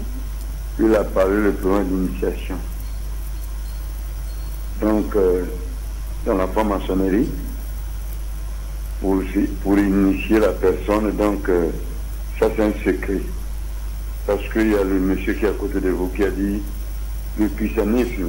Quand déjà il y a le secret, ça ne sert pas de parler du christianisme à l'intérieur. Ça ne sert pas de toucher Jésus-Christ. Parce que Jésus-Christ, c'est lui-même le chemin, la vie, la vérité. Mais quand dans la franc-maçonnerie, il n'y a pas la vérité. Donc pour initier la personne, donc c'est dans l'obscurité. Là, ça, c'est pas clair. Dans le christianisme, s'il s'agit d'initier la personne étant chrétien, donc c'est ouvert, c'est tout le monde. Il y a des gens qui nagent, qui ont dû évangéliser la parole de Dieu. Mais dans la franc-maçonnerie, pour initier la personne, c'est un secret. Donc ça ne sert pas de perturber la population. Ça, c'est la sorcellerie carrément. Ça ne sert pas d'employer le nom de Jésus-Christ quand Jésus-Christ était avec les gens baptisés. Non, ça ne sert pas d'essayer ça, parce qu'il y a des gens qui ont des arguments appropriés, qui connaissent la Bible. Quand Jésus-Christ enseignait les gens, marchait dans les synagogues, prêchait la parole, il n'y avait pas le secret. Et quand vous parlez les choses de la maçonnerie, ça ne sert pas d'introduire Jésus-Christ à l'intérieur. Et en Jésus-Christ, il n'y avait pas le secret pour la parole de Dieu, mais la franc-maçonnerie. Merci. Vous aussi, vous allez marcher dans l'eau. Ici, je crois qu'on nous a dit il n'y a pas de secret. On peut parler de la franc-maçonnerie. Allô? Ce qui est secret, c'est l'initiation. Oui, allô? Oui, bonsoir monsieur, vous êtes à l'antenne. Oui, merci, bonsoir. Je vous suis très bien là. Merci beaucoup. Je voulais savoir si la franc-maçonnerie, c'est une science ou une religion? Si c'est une science ou une religion? Voilà. Je ne vais pas répondre, je connais la réponse, mais enfin, je vais laisser mes deux interlocuteurs qui sont un peu ex-qualité et qualifiés pour répondre, monsieur le professeur. C'est une méthode de perfectionnement de soi. Donc ça n'a rien à voir avec un système de croyance. Hein. La religion est un système de croyance. On voit bien dans la qualité des intervenants, les débats et les comment dirais-je, les écorchures qui renvoient aux différentes chapelles. Pour échapper à ça, à ces discussions, et parfois, vous savez, le lot de crimes consécutifs aux croyances religieuses est impressionnant. Si vous lisez la Bible, puisqu'on en parle tout le temps, la violence qui est déclinée dans le texte biblique, c'est énorme. Pour échapper comment dirais-je, à cette violence dogmatique qui peut conduire à des violences physiques, les maçons, dans leur sagesse, ont une démarche de perfectionnement. Il faut se perfectionner à l'image du principe créateur lui-même. C'est ça la finalité. Mais ce perfectionnement, c'est en vue de quoi? En vue de construire une humanité véritable. Hein? Alors, supposons, parce que je reviens toujours à ce que disait innocemment mon ami, il dit, le terme important, architecte. Alors, si l'humanité ressemble à une cathédrale, la solidité de la cathédrale, comment faire en sorte que l'humanité ait la même qualité la perfection. L'harmonie, la perfection d'une cathédrale. Mais la cathédrale, c'est le travail des architectes opératifs. On dit opératifs, donc des maçons. Qui posent pierre par pierre. Bon. Alors, la maçonnerie dont on parle, elle est spéculative. Voilà. Si nous prenons la cathédrale comme paradigme de ce que pourrait être l'humanité, comment faire? Alors, les maçons spéculatifs, donc intellectuels, spirituels, proposent une démarche de construction des individus.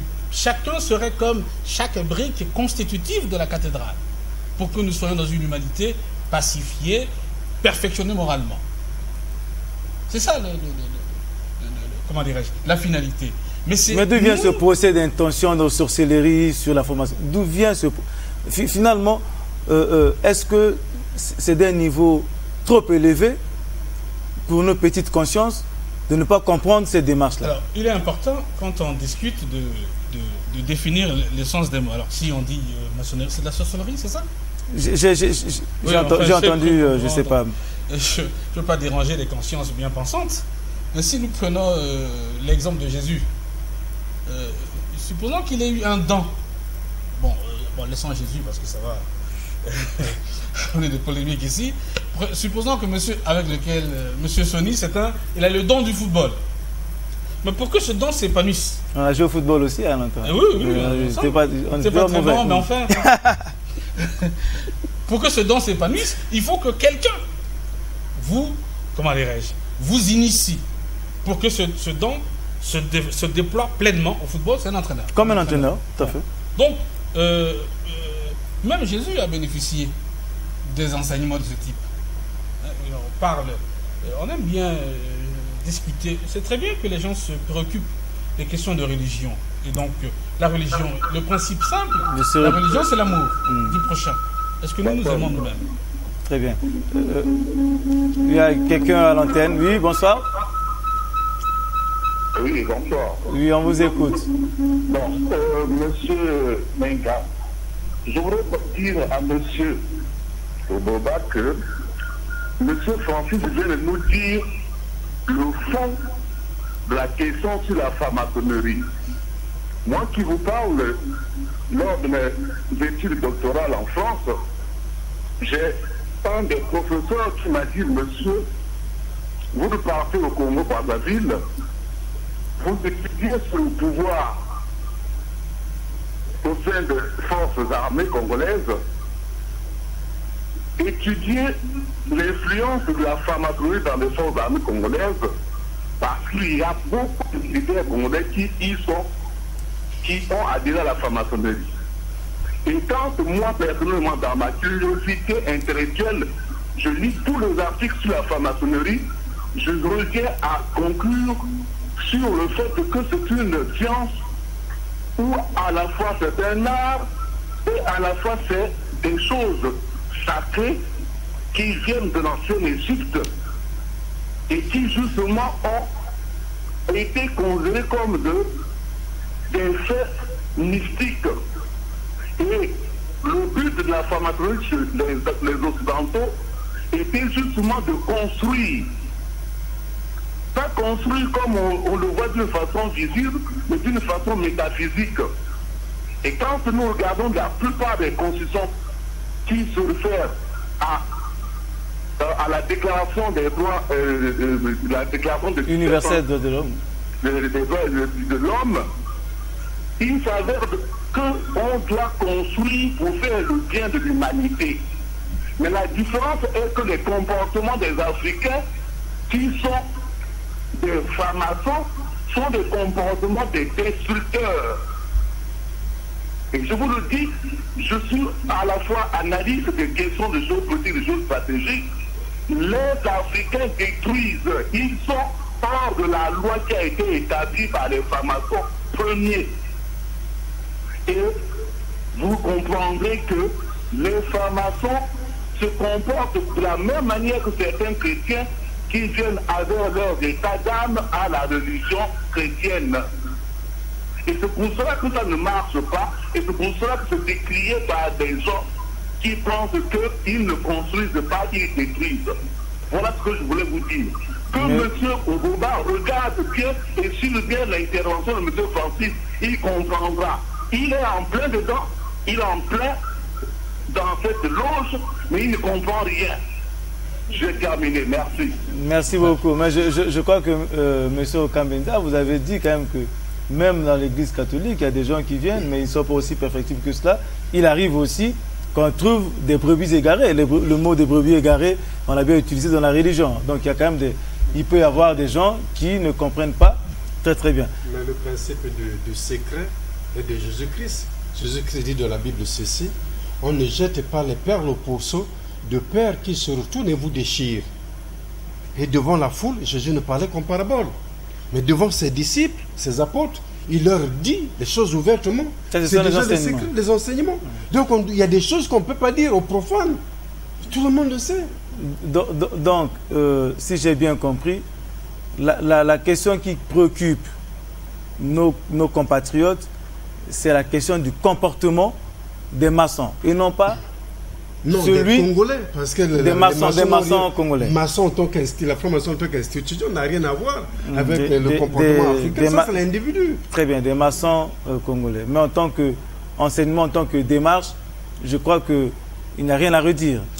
Je vais répondre à ce concitoyen. Comment dire ça? Bon, c'est un exercice très difficile. Hein? Très difficile, puisqu'il s'agit de se prendre en charge soi-même et de se construire soi-même. Bien. Il arrive. D'abord, la difficulté, c'est qu'on dit les francs-maçons ont un comportement détestable. Bon, contraire. Or, le blanc qu'on a interviewé vous dit chacun peut décliner librement son identité, mais il est interdit à d'autres de décliner l'identité maçonnique d'autrui. Alors, on entend des affirmations péremptoires, on dit les francs-maçons se comportent mal. Est-ce que ces francs-maçons se sont déclinés? Est-ce qu'on dit, moi, citoyen tel, je suis franc-maçon? Voilà. Personne ne le sait. Mais on impute un certain nombre de comportements répréhensibles à des individus considérés comme francs-maçons, alors qu'il n'est pas attesté que ce sont les francs-maçons. Tout à fait. Moi, je vous dis des choses très simples. Mais ce qui fait, depuis le début, ces accusations-là reviennent plus souvent de dire que les francs-maçons, ce sont des sectes, c'est la sorcellerie. Est-ce que ce sont les maçons qui le disent? Mais c'est bizarre que... Je me suis efforcé de vous expliquer que ça n'a rien à voir avec tout ça. Et même s'il y avait des comportements de maçons qui ne répondraient pas à la normativité maçonnique, il y a dans l'organisation interne un système de fonctionnement qui fait que ceux-là partiront. Hein, ils partiront. Comment dirais-je? Dans l'organisation interne, il y a même une justice maçonnique. Donc il ne s'agit pas d'imputer des faits sans enquête, à des individus présupposés maçons, alors qu'on n'en sait rien, puisqu'on ne cite pas le nom de quelqu'un. C'est comme ça que fonctionne le préjugé. On vous dit, on a des maçons, mais ils se comportent mal, de sorte que ce comportement irrationnel ne correspond pas à la norme. Mais qui sont ces maçons? Il y a aussi des préjugés aussi, c'est pas, vous allez peut-être me contredire, qui disent aussi que finalement, on adore à la franc-maçonnerie pour arriver aux plus hautes fonctions de l'État. Et du coup, comme on n'est pas vraiment imprégné de la démarche, et finalement, il se trouve que ceux qui sont venus par clientélisme ou bien par opportunisme à cela, sont ceux dont on critique les pratiques finalement. Et on met tout dans le dos de la franc-maçonnerie. Est-ce que vous avez entendu parler de cela? Si. Je sais que le peuple congolais est très naïf. Déjà sur place, vous avez vu que nous sommes accusés déjà de francs-maçons. Excusez-moi, vous allez répondre. Oui, vous êtes à l'antenne. Allô? Oui, bonsoir. Bonsoir. On vous écoute. Je voudrais vous faire comprendre ceci. Nous vous comprenons. Je voudrais dire au professeur qu'il est simple de bien parler parce que il faut que les Congolais le comprennent. Il faut que les Congolais le comprennent dans quel sens. Il faut qu'il emploie les mots un peu terre à terre pour que les Congolais comprennent parce que les Congolais, on a marre de cette affaire de maçonnerie-là, de franc-maçonnerie-là. Il faut que les Congolais comprennent. Nous sommes en train de suivre là. Les gens en ont marre dans les familles. Vous voyez, parce qu'on sait que ce mouvement, c'est un faux mouvement. Aujourd'hui, un Congolais qui peut s'engager, qui s'engage à adhérer à cette affaire-là, et avec des mauvaises intentions. Il ne vient qu'avec des mauvaises intentions. Celui qui accepte aujourd'hui, ce n'est plus pour aller cultiver ce qui est bon, mais c'est avec des mauvaises intentions. Et quand vous avez déjà un franc-maçon dans votre famille, il devient un danger permanent. Vous voyez, nous avions lu dans le machin... Mais pourquoi devient-il un danger permanent, monsieur? Excusez d'abord. Dans les documents même que vous aviez là, mais il y a aussi des francs-maçons, on peut peut-être les parler, mais ce n'est pas un secret, on les connaît. Il y a aussi ceux qui sont, c'est écrit ici là, maçonniquement, ils sont propres de comportement. Mais par contre, ceux qui sont les plus brillants là, mais c'est ceux qui ont gâché l'éthique de cette affaire-là. Et aujourd'hui, le Congolais ne peut plus accepter à adhérer à la franc-maçonnerie sans pourtant qu'il n'ait des mauvaises intentions. Il faut que tu aies des mauvaises intentions de tuer peut-être les gens, exterminer les familles, les parents, pour adhérer à cette affaire-là. Vous voyez, donc ce n'est pas une affaire où on ne va pas blaguer. Le Congolais a peur, l'Africain en général, comme l'autre l'a dit. Donc, mais quand il faut parler là, il faut savoir que les gens sont très sensibles à ce sujet-là, parce qu'on a des mauvais souvenirs. À cause du comportement des francs-maçons du Congo en particulier. Et c'est réel, c'est une réalité. Vous aussi, vous le savez bien, ce qui se passe ici là. Donc vous l'aviez étudié, que pour accéder à, je sais pas, à un poste de machin, ou gagner de l'argent. Vous voyez? Donc je voudrais vous faire comprendre que non, c'est très sérieux. C'est vrai, c'est un débat, mais il est très sérieux. Il faudrait que le professeur sache expliquer terre à terre pour que les Congolais comprennent, parce que les gens sont en train de vous suivre. Merci beaucoup. Je pense que nous allons y revenir parce que j'ai comme l'impression qu'on n'a pas fini de parler de la franc-maçonnerie. Et je pense aussi qu'on impute à la franc-maçonnerie un certain nombre de pratiques qui ne relèvent pas de leurs auteurs, puisqu'on ne peut pas décliner l'identité de tel ou tel frère, mais on ne peut pas quand même on peut pas accepter qu'on leur fasse des procès en sorcellerie. Mais cela dit, il y a quand même des inquiétudes dans ce que disent nos compatriotes. Pourquoi est-ce qu'on peut avoir une telle inquiétude si c'était aussi simple et facile que cela? Je posais la question de savoir, est-ce qu'il n'y a pas trop d'opportunisme et pas assez de conviction, de démarche vraiment pour s'élever lorsqu'on veut être maçon au Congo? Je vais répondre terre à terre. Allez-y. Je disais tout à l'heure que nous venons d'être taxés, surtout moi principalement, je suis taxé de toutes les écoles. Je suis franc-maçon, rosicrucien, ceci. Mais pourtant, j'ai toujours dit qu'allez-y vérifier dans ces écoles-là, vous ne verrez jamais le nom de Kambenza. Maintes fois, je me présente comme chercheur, mais personne ne croit. Mais chez moi, les gens ne meurent pas malgré qu'on me présente comme franc-maçon. Mais j'ai toujours mes enfants, mes frères et tous. Personne ne meurt, comme je dis. Mais ce qui est vrai, ils ont raison de faire des préjugés pareils. Pourquoi?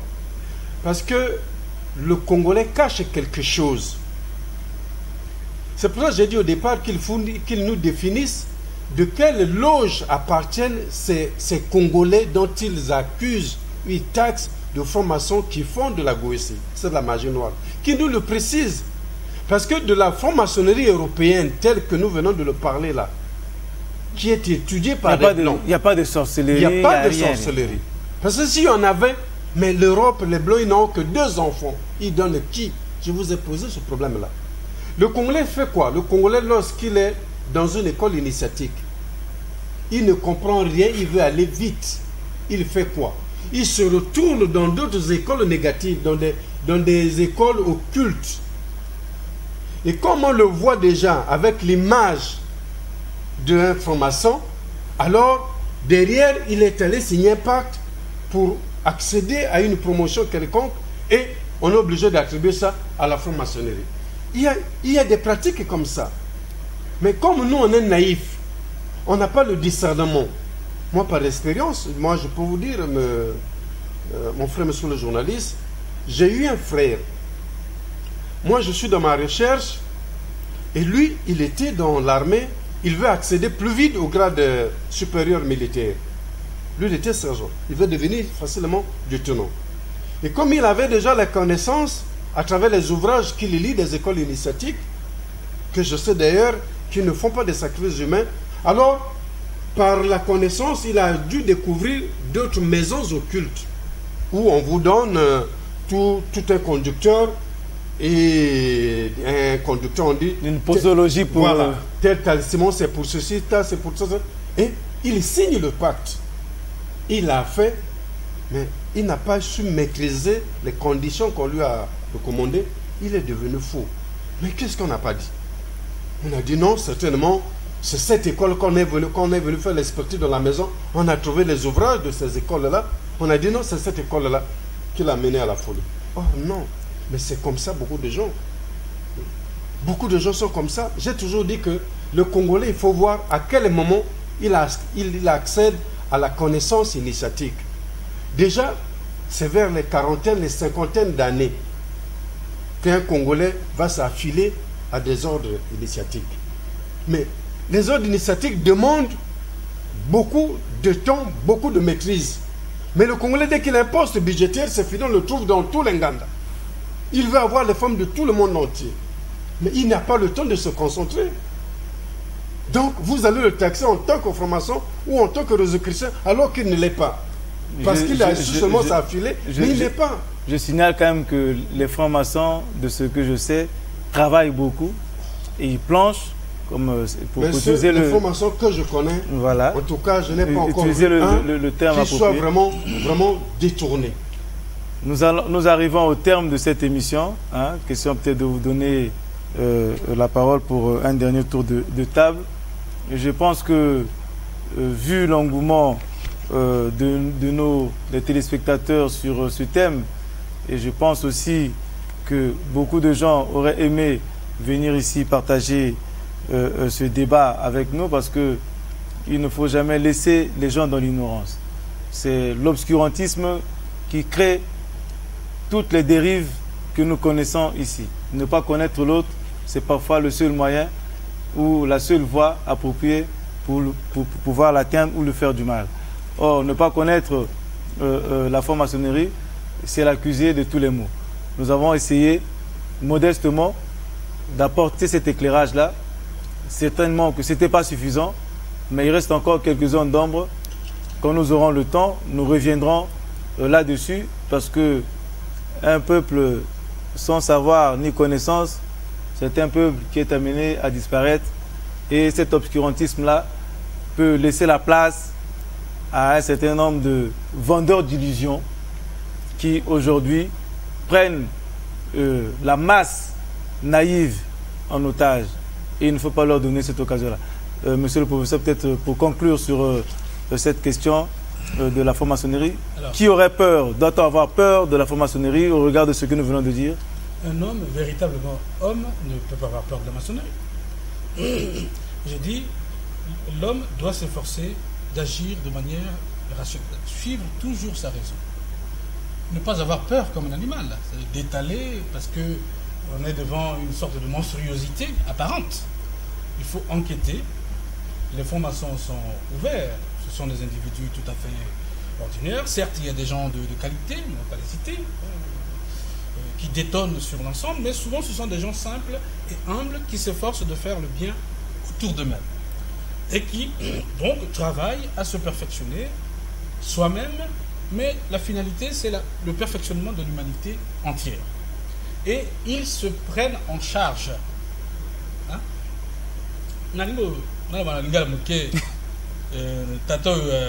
Intervenir à l'éviter, français a trop macassi, tu comprends ma bien faut le va bien.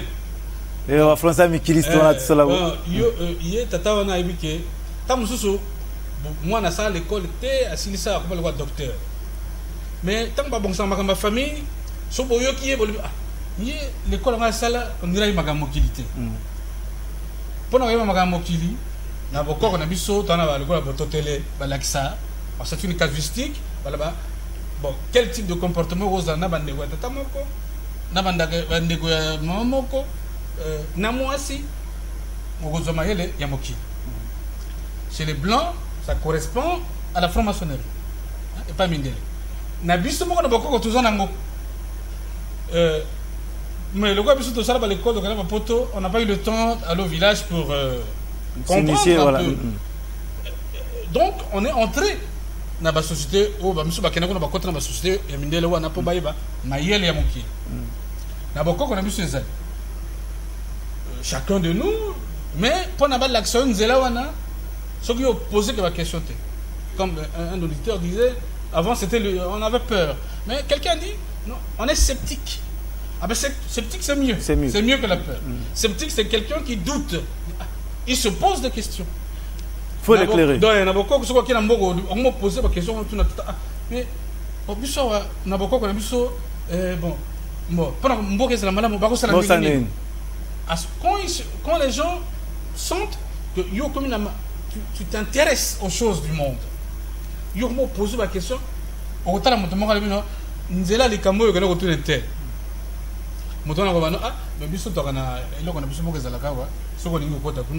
il y a simple, voilà comment on procède, etc. C'est comme pareil. Donc c'est le fameux gars dont je te disais dans la caverne qui délivre un individu, qui lui dit, ce que tu vois là au fond de la caverne, c'est pas la réalité. C'est pas le monde. C'est derrière toi. Donc, il peut cotiser voilà ce que je voulais dire. En conclusion, il y a une fascination pour l'étranger, les sociétés initiatives étrangères, mais nous-mêmes, nous en possédons. Et généralement, ceux qui ont la maîtrise de ces initiations, vous le remarquez de vous-même. Un franc-maçon, on le reconnaît sans qu'il ne se présente. Il paraît qu'ils ont même des signes aussi. En fait, non, ils ont aussi des signes, une façon de se dire bonjour, de s'embrasser. Puis ils ont même des mots. Je pense que on le reconnaît par sa pratique. Très bien. Si c'est un sorcier, au sens, le terme sorcier est compliqué. Sorcier, ça peut être quelqu'un qui détient un pouvoir maléfique. C'est un être maléficient, naturellement maléficient. Donc il peut faire du mal de loin, sans qu'on établisse une causalité matérielle entre la cause et l'effet. Souvent, c'est inconscient. Il n'en a même pas conscience lui-même. Mais on peut être aussi sorcier du fait que l'on est responsable d'un clan, dans le cadre familial, et qu'on n'assume pas les responsabilités qui vous sont dévolues par rapport à votre statut dans le clan. On dit pourquoi? Parce que les neveux ne réussissent pas à l'école, etc. C'est de votre responsabilité. On peut être aussi un sorcier parce qu'on n'a pas une pratique sociale exemplaire. Il y a des failles dans notre personnalité. Petit va profiter, on veut un info. Dans les trois cas, on ne peut pas être franc-maçon. Merci. Je ne vais pas vous laisser continuer, sinon on va passer la nuit. Mon cher Hachim Bala, vous n'avez pas beaucoup parlé, mais enfin, ce n'est pas de ma faute. Je pense que c'est le sondage du public qui a fait que vous puissiez pas parler, mais en tout cas, je vous donne 2 secondes pour la conclusion. Après avoir été édifié par cela, je ne sais pas si ça vous permet de relativiser votre regard par rapport à ce qui était considéré pour vous comme une secte. Est-ce que ce n'est pas le fait de ne pas connaître, de ne pas savoir, qui pousse à des raccourcis? Non, parce qu'on ne m'a pas bien écouté, je n'ai pas bien s'exprimer. Bon, moi je veux dire seulement qu'il ne faut pas que les hommes qui lui aient peur des francs-maçons, mais il faut qu'ils cherchent, eux, à connaître d'abord le vrai Dieu. Parce que eux aussi qui lui disent que les francs-maçons sont mauvais, mais ils ne savent pas eux-mêmes aussi ceux qui sont mauvais. Donc il faut d'abord qu'ils cherchent à connaître d'abord le vrai Dieu. Que j'avais dit, Roche Ramachia, après là, ils n'auront pas peur des francs-maçons. Ils vont chercher à leur prêcher pour qu'ils soient aussi des croyants comme eux. Très bien. Ouais, c'est ça ce que je voulais dire. Merci, mais ce n'est pas la question de croyance parce qu'il y a des francs-maçons, comme on l'a dit encore, mais bon, c'est dommage de le répéter. Il y a des maçons qui sont croyants, il y a d'autres qui ne le sont pas. Mais en tout cas, c'est ouvert. Doit-on avoir peur, après avoir décliné et écouté monsieur le professeur Obouba, de la franc-maçonnerie aujourd'hui? Est-ce que c'est les pratiques délétères que l'on observerait de la part d'un certain nombre de frères qui peut donner l'impression à nos compatriotes que cette voie-là, ce n'est pas la voie qui permet à l'élévation spirituelle d'un être humain. Même pour ma part, je crois que bon, l'émission est encore ouverte. Je ne peux pas conclure. Et tire à la fin, finalement. C'est la conclusion. Malheureusement, on peut rester jusqu'à demain, mais en tout cas. Je dis, je n'ai pas peur de la franc-maçonnerie. Je crois que ce que je dois dire, c'est éveiller la conscience des Congolais de ne pas avoir peur des mots ou de ce qu'on dit. Il faut vivre. Moi, j'ai aimé vivre. Moi, je fais mes recherches, je vérifie. Je sais lire. Quand je rentre dans un, disons, quelqu'un, quand il va adhérer dans une association, on lui présente le statut et le règlement intérieur. Il lit son statut, il voit les objectifs, il voit les conditions d'adhésion. Mais c'est la même chose partout. Moi, comme Menza, en tant qu'intellectuel, moi, quand je veux rentrer dans la franc-maçonnerie, je regarde le statut de la franc-maçonnerie. Je regarde les conditions d'adhésion.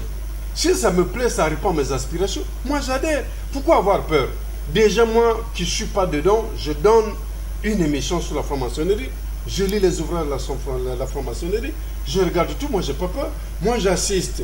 Je vous dis, moi quand il y a les initiations de Maïkari, moi j'assiste.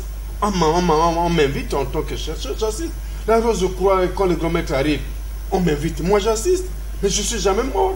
On ne m'a jamais amené de force à adhérer. Moi je pose mon débat, je pose mes questions, je critique comme je veux. Je ne vois pas pourquoi le Congolais a peur. Il a peur d'étudier ce qui est bien, mais il va il s'attache à des pratiques occultes. Ils sont les premiers à aller chez les féticheurs. Ils critiquent. Mais la science chrétienne, c'est la tradition juive. Elle n'est pas nôtre. Ce n'est pas notre culture. C'est la culture juive. Et je termine en disant à mes frères chrétiens que les chrétiens dont vous parlez, Jésus n'a jamais laissé le christianisme. Jésus est mort sans connaître le christianisme, sans connaître les chrétiens. Mais aujourd'hui, les gens, ils sont là, ils se donnent le corps et âme, ils disent, voilà Jésus, mais Jésus ne connaît pas les chrétiens. Il est mort sans connaître les chrétiens, sans laisser le christianisme. Et tout le temps, on nous fait toujours des rabâchis. Jésus, on ne refuse pas. Mais soyez objectifs. C'est parce qu'on a peur de bousculer les susceptibilités des fois des autres qu'on ne veut pas dire certaines choses. Merci mon cher Okan Benza. Vous savez qu'ici à Son Détour, c'est Son Détour et nous passons droit. Si ceux qui veulent nous imposer la dictature de leurs idées, ils peuvent trouver un espace ici pour lequel ils auront toujours une contradiction qui va leur être opposée. Aujourd'hui, nous avons voulu parler et nous interroger sur la franc-maçonnerie parce que de plus en plus, il y a comme un climat malsain lorsqu'on prononce le simple mot de la franc-maçonnerie. Et bien voilà que les gens détalent.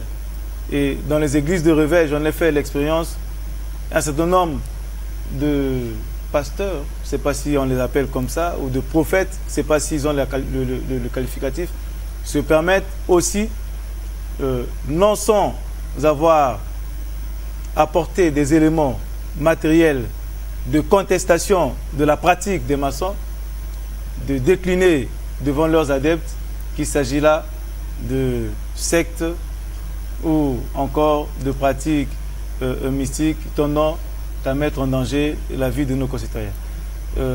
L'objectif de ce débat, c'est d'éclairer encore une fois nos concitoyens, parce que ceux qui n'ont pas la connaissance, je crois que leur voix n'est pas au paradis. Je vous remercie. C'était Son Détour.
savons évidemment ces amitiés, l'on ne cessera jamais de le signaler, qui liait Omar Bongo Ndimba à toutes ces personnalités qui ont... Et là, vous voyez, Christian Bizan-Lemouba, François Bozide Yagouvouda de la République centrafricaine.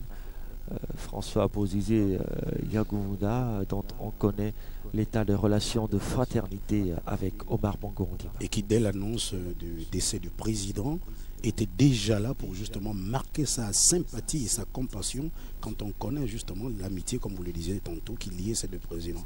Et c'est aujourd'hui officiellement le retour